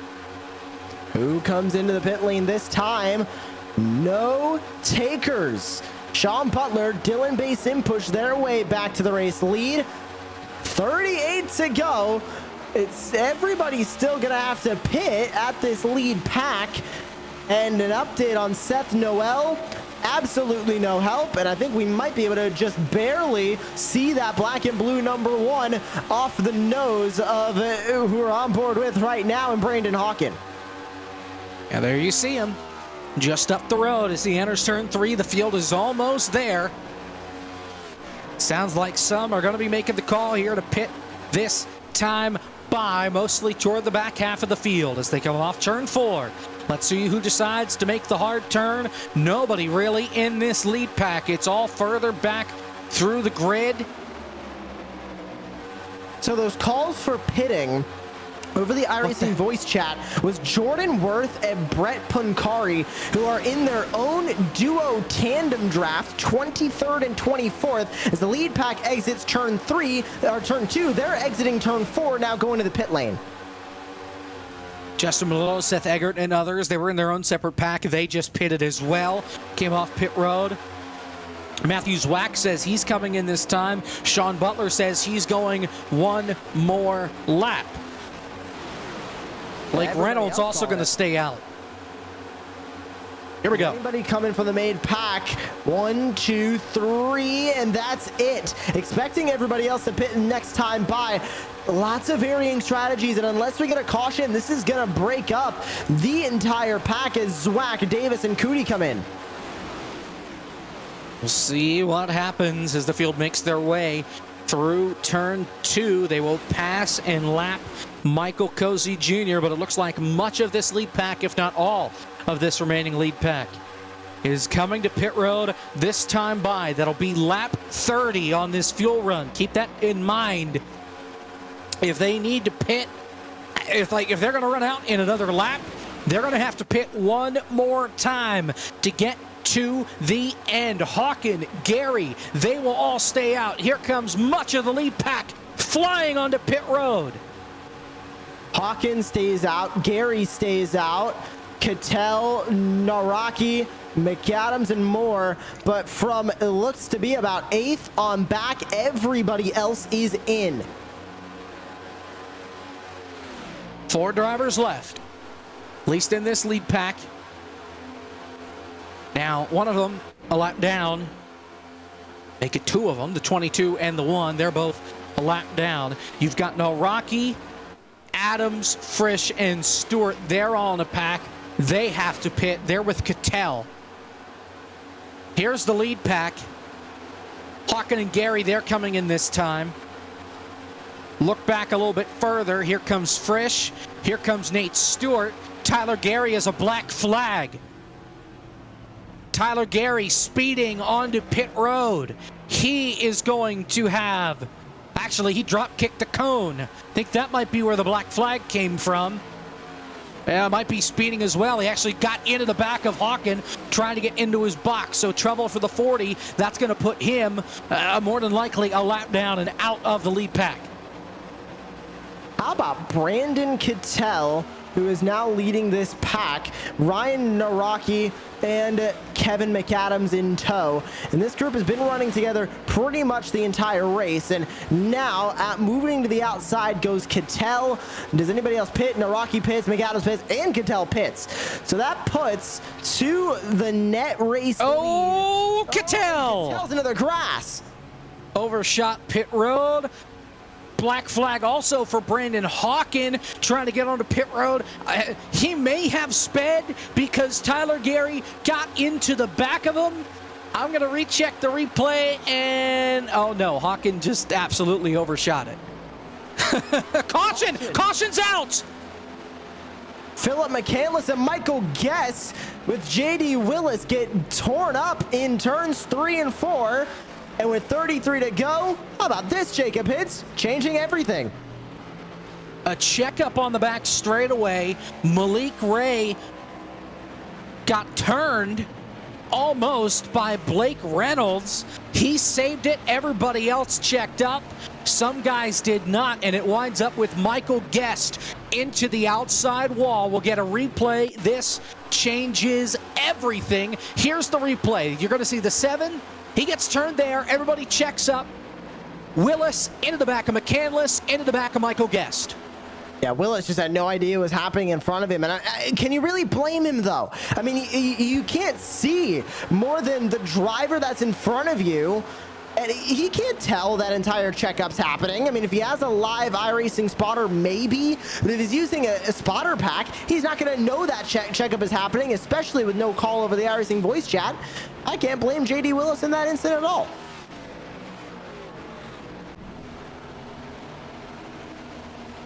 Meatball flag for Michael Guest. And JD Willis just said, no idea that they were checking up. Kevin McAdams is your race leader. And he's already pitted. And they're going to come back in. If they pit here without green-white checkers, they can make it to the end. Tyler Gary stays out. Now, he is a lap down, remember, because of the speeding penalty that he had. But everybody on pit road, fuel only for most. Ryan Naraki going to win the race off pit road and leapfrog McAdams on the pit stop.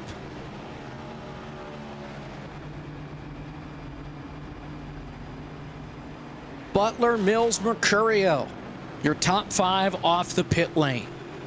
We're going to get a restart inside 30 laps to go. It's just getting good, folks. It's crunch time here from Daytona. We'll step aside when we come back. The restart in the Kicking the Tires 300.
Yep. Oh, no, we're not.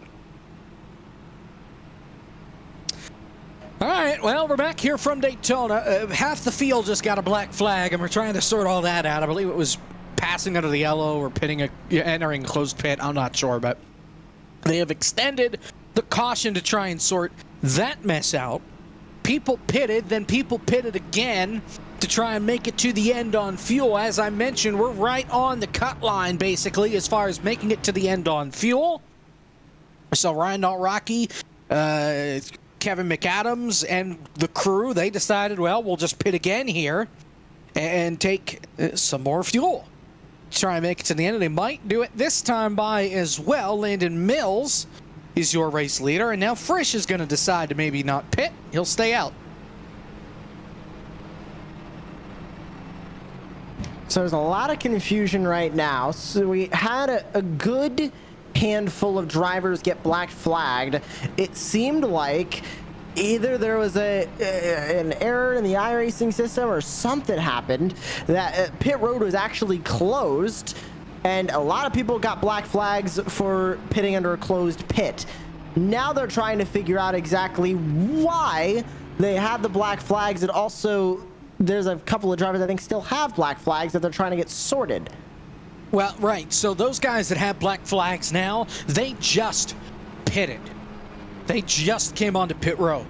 That's where they're getting the black flags from. Pit road is open for a grand total of 1 lap. After everybody gets the shot to pit, it closes. So when they pitted coming to 1 to green, pit road was closed. That's where all the black flags came from.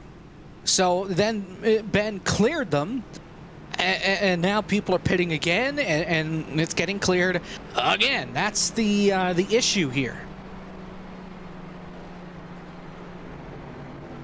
I think we sorted it out, though, because the lights are still out. So we should be doing okay. And we're going to get a single file restart here as well.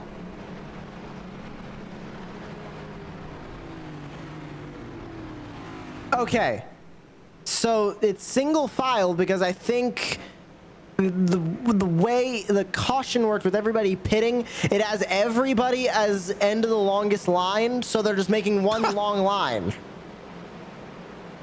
It's 2008, 29 laps to go, single file, restart, we're back underway. Oh my goodness. That's one of the crazier things, but I mean, only Daytona. That's all I'll say. Well, only Daytona. 10 more black flags just got given out. It's like we're at the UN. Flags everywhere.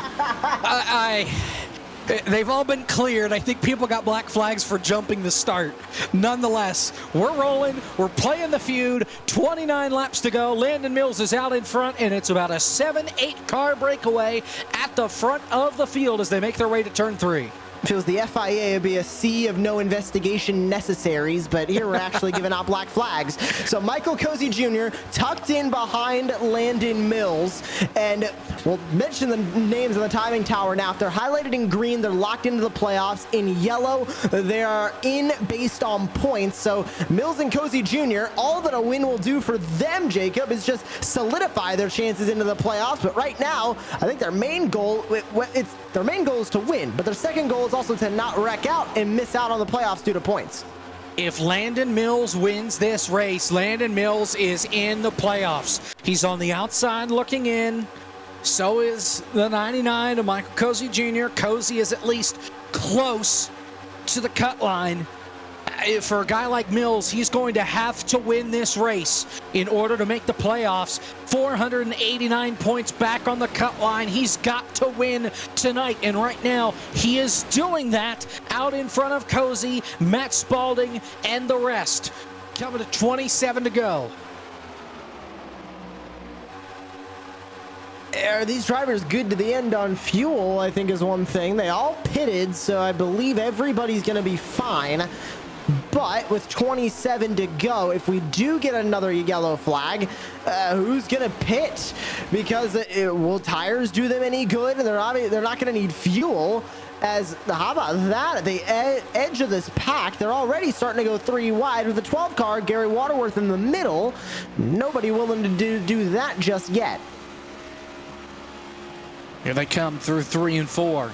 Everybody staying single file. The first car out of line, it's Blake Reynolds way back in the 10th spot, trying to side draft with Nate Stewart and Alex Kalnick.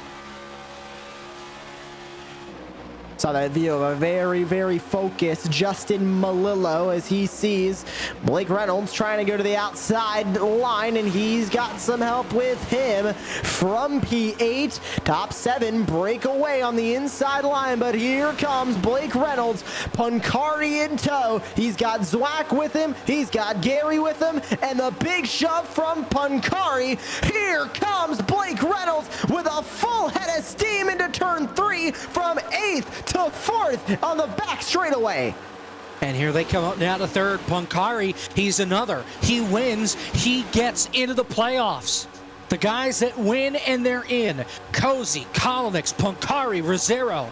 Jake Poulin not here, Matt Danson not here, Nick Miller not here, Landon Mills and David L. Brown, who is not here. So it's Mills, Rosero, Pancari, Kalnick, Cozy that win and they're in. Otherwise, they're going to be on the outside looking in as Cattell gets put up into the wall coming through turn 2 by Art Reimer. Cattell able to get it back off of the wall, but he loses a good bit of time. He'll continue to fall, and this is going to be adding salt to that wound for Brandon Cattell. He's already 1 lap down, 3 wide further back. One driver almost getting put in the wall again, but that is just the number 49 of Art Reimer trying to go all the way to the outside, fall out of this pack. 24 to go at the line. Here they come back to the stripe. Blake Reynolds out in front here at Daytona. Pancari in second. Zwack now with the big run with help from Tyler Gary up around the outside of the racetrack. So they make their way through turns 1 and 2. Zwack with a win on this season. He is already locked in. For Tyler Gary, he cannot make it in even if he goes to victory lane. He'll stay right up on the back door. That 7. Push him out in front. That 40. He'll almost be clear for second. He can't quite do it. Zwack is clear on the bottom and takes the lead. Already locked into the playoffs is that 7, Tyler Gary. He's not eligible for the playoffs, but out good with a win field for the number 40 Chevy Camaro on the outside. But look at Waterworth. Gary Waterworth in the 12, eligible on points, could use a win. He goes aggressive to the bottom lane. Back to turn 1, and Waterworth leads by a few inches. Now the 25 Akuti gonna push Tyler Gary on the outside line.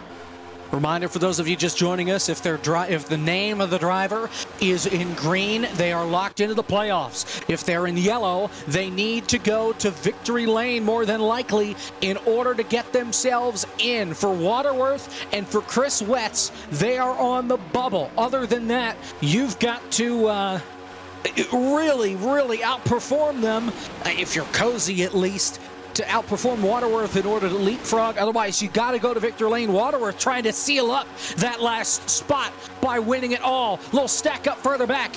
That's Philip McCandless getting shoved down onto the apron. He gets back up into the racing line without any issue. Still side by side, Waterworth and Tyler Gary to turn 1.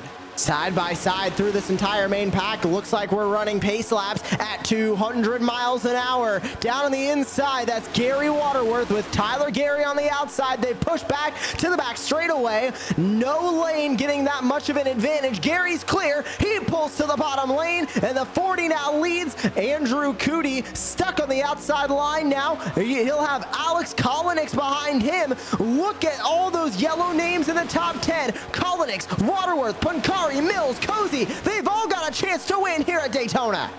They're all rising to the occasion as we're coming to 21 laps to go here from Daytona. Tyler Gary out in front, trying to play playoff spoiler and say, you know what? None of you deserve to go to victory lane. I'm going to go win this race, and the rest of y'all can just brawl it out for those last two playoff spots. Just up the road, the lap car of Evan Rice. Let's see if he gets up out of the way. Andrew Cody with the run up on the high side with help from Brandon Hayes Cattell. Gary still leads on the bottom, but here comes the outside line. Cootie with a huge run. He'll go to the lead at turn 3.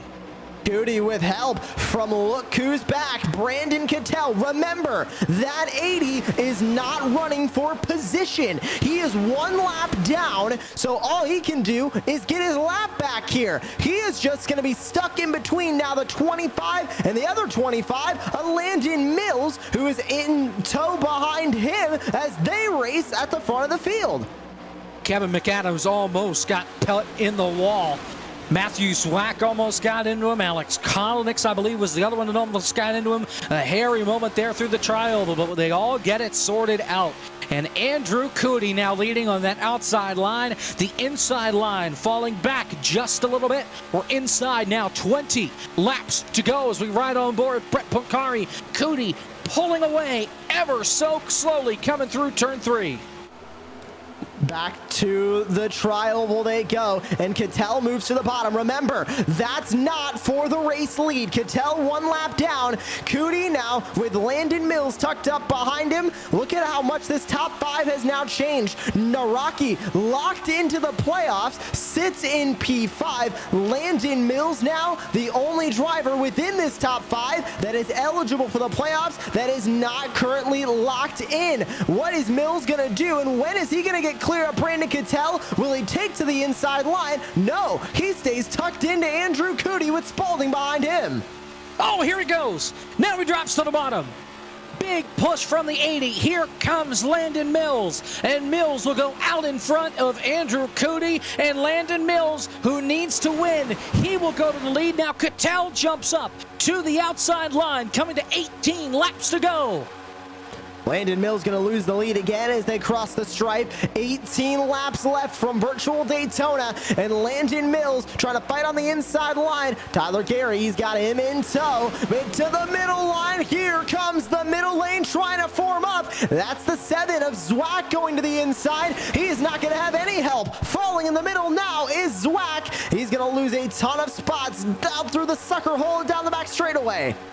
As Zwack saw Malik Ray pull out a line and thought maybe he was going to go with him instead, Malik only wanted to get by Kevin McAdams, slid right back up into the outside line, and all of a sudden, that number 7 is going back. He'll drop all the way to the 20th position in just 1 lap. Even though Brandon Hayes Cattell leads him to the line, he's a lap down. Andrew Cootie is your race leader. Matt Spalding in second, side by side for third. No Rocky and Landon Mills with 17 to go.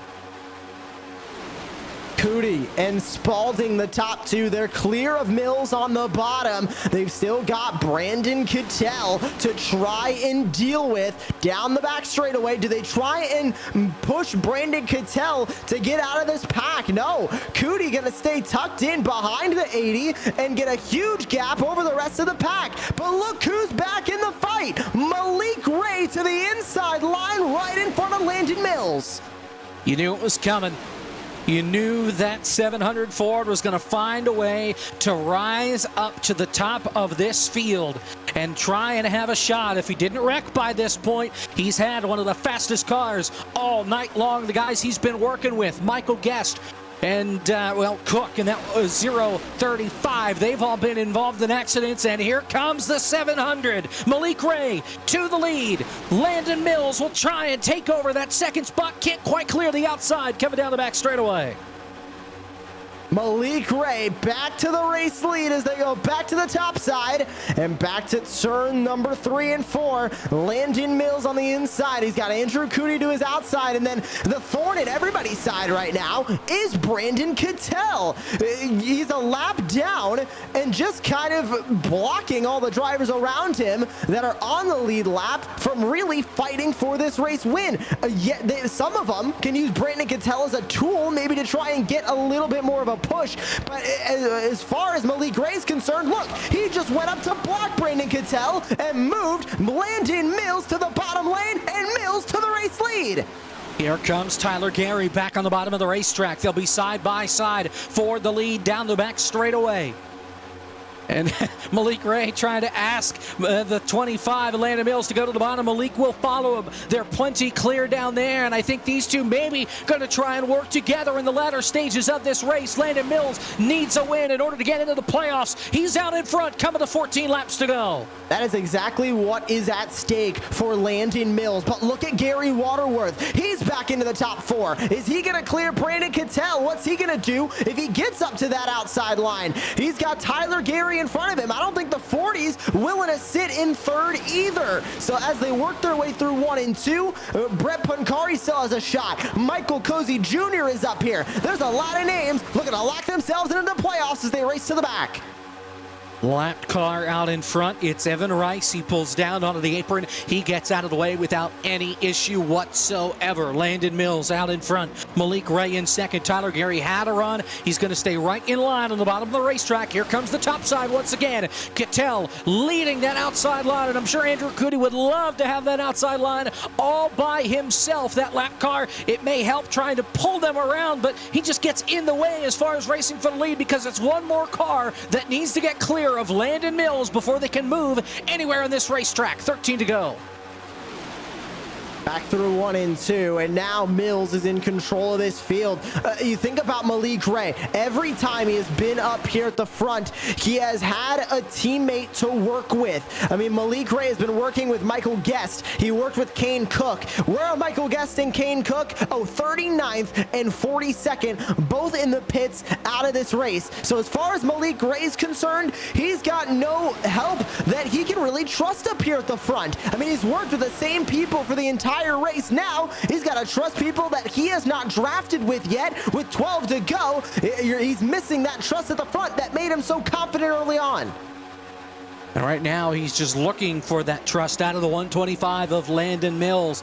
Let's see if he just rides around behind that 125 or if he does ever decide to pull the trigger and go for the win himself. That outside line just kind of stuck right around that 3rd or 4th position with Tyler Gary and Gary Waterworth. This inside line has just stayed pretty even as far as that outside line is concerned. Here comes Blake Reynolds. He looks toward the middle, can't do anything. He drops back down to the bottom in front of Brett Punkari.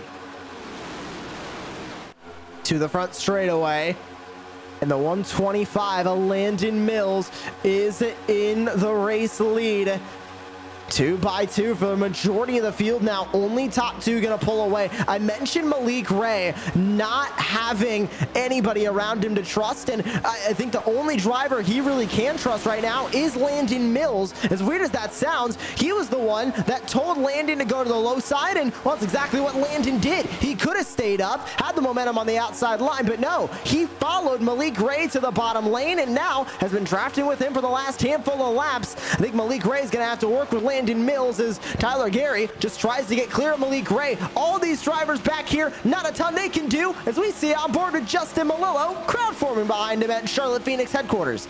That's the joy of having races in person. You've got a nice little crowd forming behind Justin Malillo. Where is he at right now? He's on the inside line behind Michael Cozy Jr. That is back around the 15th or so position. They are 3 wide, about 8 rows deep, and now contact. One car gets put up into the wall. They are almost crashing, and there they go. Matt Spalding into the wall. Kevin King. Alex Kolonix is around. Chris Davis is in the wall. Kevin King. Brian Mercurio all wad him up. It was Sean Butler, the first car to get put up into the outside wall, and they couldn't last too much longer. The big one with 10 laps to go. The biggest wreck we have had so far tonight, from 2 to 3 cars to about 7 there. And that, what we knew it was going to start happening. They went 3 wide for the first time in this run. And it was just a typical Daytona stack up, and there's some hard hits in there as well. Alex Kolonix involved, Kevin King. That 29 was quick. Brian Mercurio was in it. Man, what a started with Cootie. It's contact between Cootie right there and Sean. And then they just keep stacking up and they get run over from behind. Spalding gets put into the wall. But it's contact there. You see Hawken involved there up against the outside wall. It was Andrew Cootie that made that first bit of contact and just checked up everybody behind him. Let's go on board middle line. Yeah, there's that contact with Cootie. And there they go up to the outside wall. It really was that small contact, Jacob, and then everything else from there was just reacting to it. I mean, one driver went way down into the inside line and was able to save it. That was Blake Reynolds. Then the drivers that were stacking up on the outside unfortunately couldn't, and that led to the contact. And now, with 9 to go, we're going to go back green in the prime hours of this race. Brandon Kittel, all that worked for him. He's got the free pass. He'll get back on the lead lap here. He's going to have a shot at this. At least get a good finish out of it. Remember, he's out of the playoff contention, but he could still go to victory lane. There's no rule against him winning tonight, and he's going to try his best here at the end of this deal.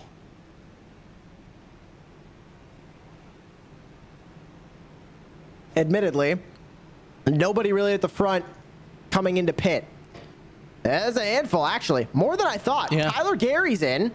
Well, I would assume anybody that's pitting here is worried about going into overtime, and they want to make sure they have enough fuel to make it to the end, whether it's the scheduled distance or not. That's the biggest concern for right now, and that's why you're seeing a lot of these guys come onto pit road. Everybody that stayed out, I think they're hoping we either stay green or they get enough caution laps where they can save enough fuel to make it to the end of the race. Mills staying out. Malik Ray, Naraki, McAdams, Butler, Pankari. A lot of the same people have been on the same strategy. I mean, the oldest pit stop cycle in the top of the field is going to be Malik Ray, Ryan Naraki, and Sean Butler, all pitting lap 22 last. There's a couple of lap 25ers in there, Cozy, Malillo, and McCandless. Other than that, it's kind of all over the board. It's all pretty close, and that just depends on where people would have pitted. Let's talk with Justin Malillo here, who might be the most popular man in Charlotte. Hi, Justin. How we doing? Hey, what's up? You've got a nice little crowd behind you here. Yeah, cool stuff, man. It's really cool to be down here in Charlotte and being a part of the Monday Night Racing finale tomorrow night. So really cool getting some practice laps in on my portable rig here. So I at least recognize one of those faces back there. Do you have any idea who is behind you? I saw Gary Sexton. That's the only face I recognized. I've been trying to pay attention to the race that's going on in front of me. I got my teammates 3rd, 4th, 6th right now, trying to get Speed Inc. into victory lane. So that's on my mind. That's, you know, trying to keep the distractions out though. So obviously, your team went to victory lane. Not quite your team, but Speed Inc. won when we were here back in the winter. Do you think you've got a shot to sweep the Daytona races here? Well, I do think that Speed Inc. is very damn good at this, and we did get the 84 in victory lane back in February or in January, whenever the heck the race was. But yeah, I really do think that we can get one of our guys in victory lane here today. I got a little bit of damage. I'm a pusher, so I'm going to be trying to get one of my teammates up there. All right, well, best of luck the rest of the way here, Justin. And that's James Pike that's creeping back there. All right, I figured him out. Thank you. Well, a couple of them. Yeah, I would say we'll see him Thursday, but we won't see him Thursday. He can't be here for the eNASCAR qualifying iRacing series that'll be running on Thursday night, 9 o'clock Eastern. That's our next show. Is Thursday night, 9 o'clock. We're at Darlington. Myself, Blake McCandless, Caleb Hoffman will be here, and Justin Malillo will join us from the virtual pit lane. We're back a week from yesterday, so it's Saturday, September 3rd, 9:45, FTF Barr Visual Cup Series from Darlington. Late night there, and then Thursday, September 8th, SimCar is back from COTA. The iRacing Regional Short Course Series, that doesn't come back until September 12th. And the Winstel Gen 4 Challenge, the Chase, that starts Sunday, September 11th, 8 o'clock from Dover. Pace car is in. We got the final 6 laps here from Daytona. Let's see if we can make it. Landon Mills and Malik Ray on the front row. Mills trying to get himself into the playoffs. Everybody around him just trying to go to victory lane. A run down into turn number 1, and the inside line is falling back. Not a ton of help for those speeding drivers as Malik Ray calls for Landon Mills to go to the inside, but look who's there, Ryan Naraki, as they continue to shove. Big move to the inside for Kevin McAdams. Trouble. One in the middle, and they're wrecking. Andrew Cootie down to the inside wall. Another car joins him. It's multiple cars. It's Michael P. Frisch that got collected. That kept it straight off the inside wall. We're still racing. Ryan Nalrocki, with help from Sean Butler, his teammate, moved Nalrocki to the lead out in front of Landon Mills. Mills and Malik Ray dropping back. Here comes Cozy. 3 wide up on the outside. Landon Mills shuts the door. Now Malik Ray gets turned. He comes down into Matthews Whack. They go crashing, sliding onto pit road. Back up into traffic. Everybody's going to get by. And Malik Ray, the dream may be over. A caution with 5 laps to go. We're going to be on the doorstep of going to overtime, and it's a Speed Inc. 1, 2, 3. Wow. I mean, that's really all I can say. He got turned to the inside line, and that was gonna get aggressive. It was Philip McCandless that came down. I'm not sure if it was contact with Tyler Gary behind that pushed him down. I think it was right there. A bump down into Malik Ray, and unfortunately, nothing for the 7 of Zwack to do. He just got caught up in Malik Ray's mess. How did they not hit that inside pit wall? I don't know. Incredible. There's nowhere for Malik Ray to go. Man, Nowhere oh for man. Malik Ray to go. Nowhere for Matthew Zwack to go. And Philip McCandless was honestly just reacting to what was happening behind him with Tyler Gary. We're on board with Malillo. There's the tap from Gary. Hits McCandless, and then Justin Malillo inches away from being involved in that one, and the 0-0 stays clean. P13 here, as we are going to be right up against overtime. We're coming to 4 to go here. If we get 1 to go next time by, we'll have a natural, cage-free, GMO-free green-white checker. And we'll see how it works out. Obviously, if they crash before the white flag, we'll do it again, that time for real in the green-white checker. We have 3 attempts. If they do not crash before they make it to the white flag, we will run it out. They will not throw the caution flag if they wreck on the white flag lap. Lucky Dog on the outside line. Spencer Ray is in 3rd, and I believe he was scored as 3rd when the caution flag flew. So he'll be in between the Speed Inc. 1, 2, 3. I believe so. But Landon Mills in 5th. You gotta think he is gonna be super aggressive on this overtime restart, because he is on the verge of the playoffs. He wins, he is locked in. I mean, this is his, quite literally, final chance to qualify for the playoffs. He's got Michael Cozy Jr. that's also got to be aggressive. I mean, you can look back, but everybody else outside the top 10, I think they're going to need more than 2 laps to really make it happen unless we see a wreck. Just have to wait and see. And you mentioned Malik Ray, or no, Spencer Ray, who's in 3rd. Because of David L. Brown not showing up, Ray may have a shot. If he wins, he might be able to squeak his way in. You have to be in the top 25 in points in order for your win to count toward the playoffs. He is 26th right now, and he is some 62 points behind David L. Brown coming into today. Now, I don't believe Spencer got any stage points, so that's going to hurt him. But if he can win this race, he might barely have a shot at making it into the top 25, and then his win would count, and he would be in the round of 16 going into Darlington next week. And I think without those stage points, it's going to be close. But I mean, at this point, he's not going to be thinking about the points. He's going to really be thinking about just trying to get this win. Because, I mean, talk about Sean Butler. Talk about Naraki at the front. Kevin McAdams. They're not focusing on the playoffs. I mean, 2 of them are already locked in. 2 of them, well, one we think might be eligible. The other one is not. Who knows what they are going to do, because they still want to win. Obviously not a ton at stake for them, but they still want to walk away with a race victory at Daytona, no less. So they might just be as aggressive as Landon Mills. Blake Reynolds also wants to win. Michael Cozy Jr. all the way down to Hawken McCandless and Gary. Sean Butler has had some of the worst luck I've ever seen out of a man, especially in the year 2022. If he were to win this race, that would get the monkey off his back in a big way. That would put the 84 in victory lane for both Daytona races. Cosmonaut and SU drove that 84 to victory when we were here in January. Speed Inc. would then sweep the Daytona races this year.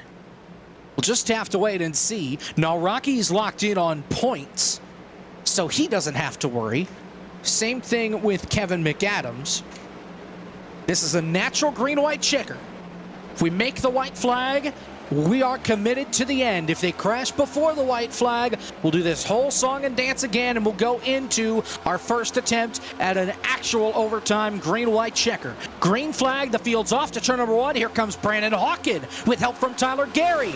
Kevin McAdams is going to shut the door, and that allows the other 2 cars to get right up in front in Naraki and Butler. But here comes Spencer Ray down to the bottom. He gets turned onto the apron coming off turn number 2. He's going to do a slide down the back straightaway on the apron. Everybody's going to get by without any incident. Landon Mills got him sideways. He's got Cozy pushing him behind, and it's a Speed Inc. 1-2-3 rocketing to turn 3. Cozy Jr. all over the back bumper. Landon Mills. Remember, those 2 right now, if they win, they will lock themselves into the playoffs. Side by side now for 3rd to 3 speeding drivers locked up on the outside. Hawken to the middle. White flag.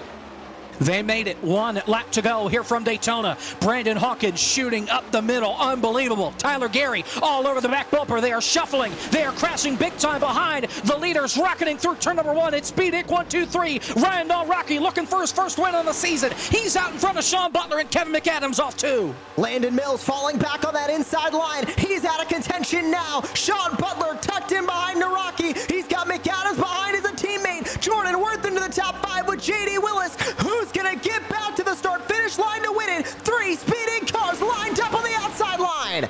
Let's see if anybody makes the move. Coming off turn number 4. This is where it all counts. Kevin McAdams looks to the inside. Big crash behind. Here comes Butler to the outside. Ryan Rocky's going to win in a photo finish, and a hard crash behind. Justin Malillo piles in. Seth Noel slams into the outside wall. The field will fly apart, and Ryan Rocky is going to victory lane. A Speed Inc. 1-2-3. Unbelievable. Justin Malillo talked about how much he wanted those Speed Inc. drivers to get up to the front, and a 1-2-3 is exactly what Malillo wanted. But Landon Mills, we saw him so aggressive there on that last restart. It didn't work out. P10 for the driver that was looking for a playoff spot. Michael Cozy Jr. finishes in 6th. Gary Waterworth unofficially finishes in 23rd. I don't know if that's going to be enough to bump Waterworth out and put Cozy in that final spot. First, low, let's get a replay if we can of that wild last 2 laps or last lap, whatever we get. Here we go. Well, here we go. This is the last lap. That's a wreck in the back of the field. I mean, that took out a lot of good cars. Oh, Dorman, Wetz. I mean, another one of those, the 49, basically riding the apron there midair. But, I mean, that's just another one of those typical Daytona wrecks. I mean, everybody's getting aggressive, 3 wide, fighting for real estate. Here's the 3 Speed Inc. cars at the front that, I mean, hooked up and never looked back. Just nobody could get up to him. Michael P. Frisch had room up the middle and had a run, but it didn't last for all that long. And then they just come off turn number 4, and it's contact. Malillo dropping to the bottom. Tyler Gary bounces off of Kolonix, and they go around. What a finish. How about Malik Ray coming home with the top 5? And it's Speed Inc. 1-2-3 with bottom split. Jordan Worth finishing in P4.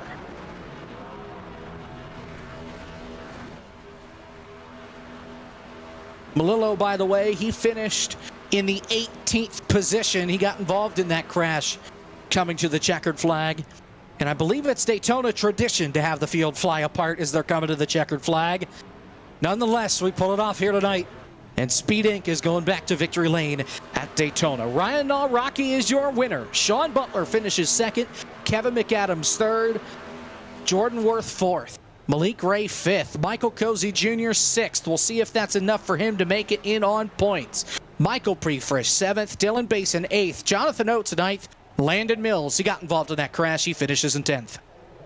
Alex Kolonix finishes P11, Chris Davis P12 with Brett Pancari, Seth Noel, and Blake Reynolds the top 15. Philip McCandless, Tyler Gary, Justin Malillo comes home 18th with his Speed Inc. teammates at the front. Andrew Cootie and Brandon Hawken the top 20.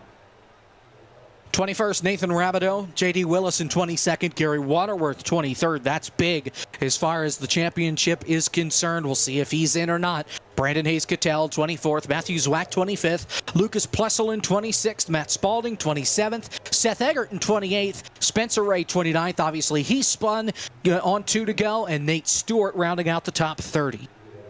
Chris Wetz, P31, Art Reimer, P32, Robert Dorman, Kevin King, rounding out the drivers that finished on the lead lap. Back from here, all drivers involved in earlier incidents. Dylan Drelling, Michael Rozzero, Brian Mercurio, Evan Rice, Scotty Smith, and Michael Guest will round out your top 40. And then Josh Parker, Kane Cook, Wyatt Tinsley, and Ethan Quarter going to round out the 44 drivers that took the green flag tonight.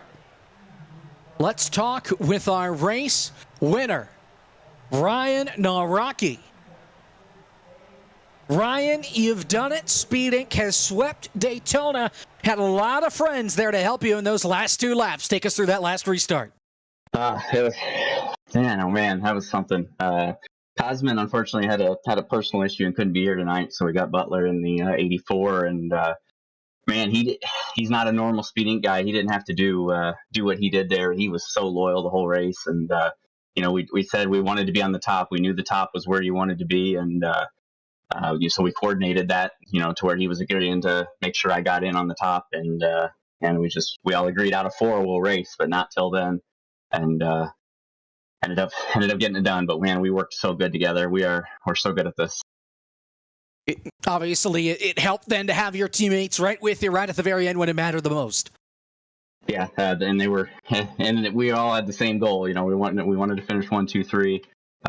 Justin helped out a lot too at various points, but Kevin and Sean were reading me where I needed to be: middle, top, go to the wall, go to the seam. This is every bit as much of their win as it is mine. Malik Ray had a really strong car tonight, finished in 5th. If it wasn't for the guys that he was working with dropping out, guys like Michael Guest and Kane Cook, do you think he still would have been able to hold him off, or that just group of 3 too fast even for you guys working together at the end? It would have come down to that group and our group, but they make huge moves, which is exciting for TV, and they get to the front, but those moves oftentimes put them in positions that they get in. We ran a really smart race. Everything we did was calculated all night. If we ran this race back 100 times, we couldn't have run a more perfect race than that. It's just, really, really proud of our guys. Ryan, congratulations on the win. You're obviously already locked into the playoffs with those locked in with points. Obviously, the win helping that momentum going forward into Darlington next week. Yeah, let me tell you something.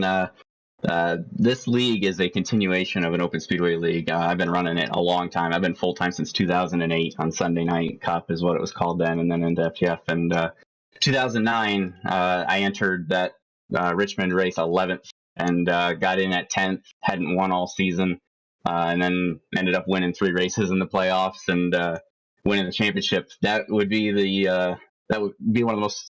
It's not really realistic to expect that, but I think I can go further than a lot of people anticipate. I've had some good runs this year. I have a lot of confidence. I think if all the cards fall right, I think I can advance through a few rounds, and then you never know what's going to happen. Ryan, congratulations. We'll see you next week. Thank you, guys. Great job. Long live FTF. Ryan Naraki winning for the fans tonight here at Darlington. Now let's talk with second place finisher Sean Butler with Josh. Oh, Sean, it was a good run for you and your Speed Inc. teammates, but second place, you were pushing Naraki to the win, but does it sting a little bit you weren't able to be top of the podium? Well, as Ryan was saying, forgive me, I was at Daytona all weekend and my voice is shot for some reason, but no, the plan was, as he was saying, was just get a 1, 2, 3 by any means necessary, and we did a great job executing all that, and I just wanted to put together a good race. I've had a lot string of bad luck during this season running my primary 32, and maybe the change of scenery maybe helped me out a little bit for this race, but I was proud of how it went. I thought I executed the race very well. I didn't make any mistakes, which I was proud of. Got a scary moment at the end there, almost being in that final caution. But in the end, I'm happy with it. It doesn't really sting at all with this. Everyone on the team was happy as we came to the line, and just glad we were able to get it done. So overall, I'm proud of the race we ran, and overall can't be too mad about it. Decent effort in qualifying to qualify in 12th, but then throughout the race you were running from the back of the pack to the middle to the front. I mean, was there any strategy to kind of stay in one place, or was it just wherever the pack would take you were going to run? I mean, it was so even. I mean, you saw there was like a four-way tie in times for 12th where I was, or I think it was 9th or whatever. I ended up starting 12th. But I just wanted to miss all the wrecks because, you guys know, you've broadcast 1,000 of these Daytona races. They just come down to who can survive. And I just wanted to put myself in the right spot, the whole race. I wanted to see what was happening ahead, where everybody was going. And that was the whole plan from the beginning. And when we got to the end, I was like, okay, I think they're going to do this. And I got the stage 1 win, which was good for Cosman. I wanted to get him as many points in this car as I could, and I hope he's watching and he's happy with where we ended up. But yeah, overall, it was just a toss up. You got to put yourself where you need to be. I went to the back, to the front, to the back, as you said. But as long as you're in the front in the end, that's all that matters, and that's what we did tonight. Good finish here in Daytona. Can you replicate with the Lady in Black in 1 week's time? I'll try. I mean, I'll be back in my car. So as you guys have seen, that car has been, I guess, cursed for some reason. Might have changed my number next season or something. But I'll try. I like Darlington. It's one of my favorite tracks on the game, if not one of my favorite ones. And I should have a good run there, hopefully. And I mean, we just gotta, as you said, just build the momentum here and keep it going into Darlington, and the chips will fall where they may. But overall, we're gonna celebrate this finish tonight, and we'll definitely go get them next week at Darlington for sure. And thank you for your time, Sean. Congratulations on your second place finish tonight. Yeah, thank you, Josh. Appreciate all the work you guys do. Jacob, Zach, awesome job as always. And we'll catch y'all next week. Thanks to everybody watching as well. Great to hear from Sean Butler. Second place for him tonight. And we transition to the last of your top 3 of Speed Inc. Kevin McAdams is with Jacob Hitz. So, being at the track help in your point of view here tonight? it helped me get some sunburn. Left side is charcoaled, but it was raining all weekend. How in the world did you get sunburn when it's raining? So today we got a little bit of sun, and just because there's cloud cover doesn't mean the ultraviolet rays don't seep through. So you got to still wear sunscreen. So a little bit of a tip: even though there's cloud cover, you can still get sunburn. But yeah, long weekend for me and Sean and all of us that went. But what a race! What a race! Working with your teammates there at the end, obviously a lot of hungry guys kind of behind you. Were you going to be that third guy that it was just going to do everything at all costs to block as much as possible and let the rest of your teammates just stay out in front? Or were you committed to that 1, 2, 3 and you weren't going to block for much? Well, we had that order early on, but reversed with Naraki and Butler, and it worked. And, when me and Naraki have been drafting partners since we were 15 years old back in 2007. We've just always just had a good connection, whether, it's just something we've always been good at. So normally I am the leader, but with this package, you have to protect the right side. So what we would do is they would run the seam, protect the middle, and I would run about a half car up and protect the wall, because as soon as you get someone on that right side corner, you get sent right to the back. And that happened to so many guys, and I knew right then and there I got to protect this top. And we may get some challenges from the middle, we may get some challenges from the bottom, but we showed in stage 1 that it's possible. We showed that it may be damn near impossible to get around us for a long time. They may get a run, but they got to slow up and check up and cool off. But I think we did a quick rehearsal early on and figured out how it worked. And then once it was go time, you saw the finish. You saw how well we did. I'm so proud of Naraki. He's been a supporter of FTF. He pretty much is the founder on paper. He's not, but he's been around for so long. And I'm so happy to see him get a win in iRacing. It's his first on the service with us. And it's so happy to see us 1, 2, 3 effectively as teammates. I can't believe it. So Speed Inc. sweeping here at Daytona. Obviously, we have Talladega coming up yet in the playoffs. But before we get to there, we got to look at Darlington next week. Obviously, you're in the playoffs based off of points. Now, Rocky was in based off of points. The win helps lock him in. A lot to tackle next week when we go to Darlington. Yeah, and I know, and we've talked before. There's a lot of good guys that race this league. A lot of Coke guys, a lot of guys that compete in Road to Pro. I know where I stand. I'm a 6th to 12th place guy. So as long as I race smart, as long as I race clean, I know I can at least get to the round of 12. Now the issue is, you saw the display we just had. I will not be racing Talladega because I will be at Talladega. So I'm going to have to go through that uphill climb here in a few weeks and have to negotiate missing a race, but. It's obviously just running the whole season for fun, obviously running for the championship, but at the end of the day, it's important to, get as many points as we can when we can get it. And obviously, building that gap from the rest of the field, because there's a lot of good drivers out, but there's a lot that are up and down. And if I can stay consistent, I think I'll be okay, at least for the round of 12. Kevin, thanks for your time. We have Justin Melillo with us. Breaking news as far as the playoffs are concerned. I thought Justin would talk, but maybe now he muted himself, so I'm just going to do it myself. Maybe. Justin, are you with us? Hey, Jacob, what's going on? So, our final two that are in the playoffs are? Well, it's Chris Wetz for sure, and unofficially Michael Cozy Jr.'s in by, I believe, a margin of 15 or 16 points. I just have to double check the math when I get back to the hotel room tonight. But preliminarily, we've got Cozy in and Gary Waterworth out. There you have it. So the drivers that'll be fighting for a championship, thank you, Justin. Brian Mercurio, Blake Reynolds, Brandon Hawken, Kevin King, Michael P. Frisch, Logan Helton, Matthew Zwack, Cosmonaut Eshu, Ryan Naraki, Nate Stewart, Kevin McAdams, Jonathan Oates, Wyatt Tinsley, Nathan Rabideau, Chris Wetz, and Michael Cozy Jr. will be your 16 drivers that'll be racing for the Barr FTF Cup Series Championship starting next week at Darlington. It's going to be exciting to start at Darlington in the playoffs. I mean, it's a big move for real life, big move in the sim world as well, because, I mean, one of the toughest, maybe even the toughest course in the Cup Series, and they're going to it for the first race of the playoffs. It's going to be exciting. No doubt about it. And of course, we'll be at Darlington a couple of days early for the eNASCAR qualifying iRacing series. Myself, Blake McCandless, Caleb Hoffman will be here with you for that. That's Thursday, 9 o'clock Eastern. We are back on Saturday night at 9:45 for the first round, the first race at Darlington. Again, 9:45 Eastern on Saturday. And we'll go on through the rest of the season. Thanks to Zach Johnson for producing. Thanks for the Carolina Esports Hub for letting us do this at their place.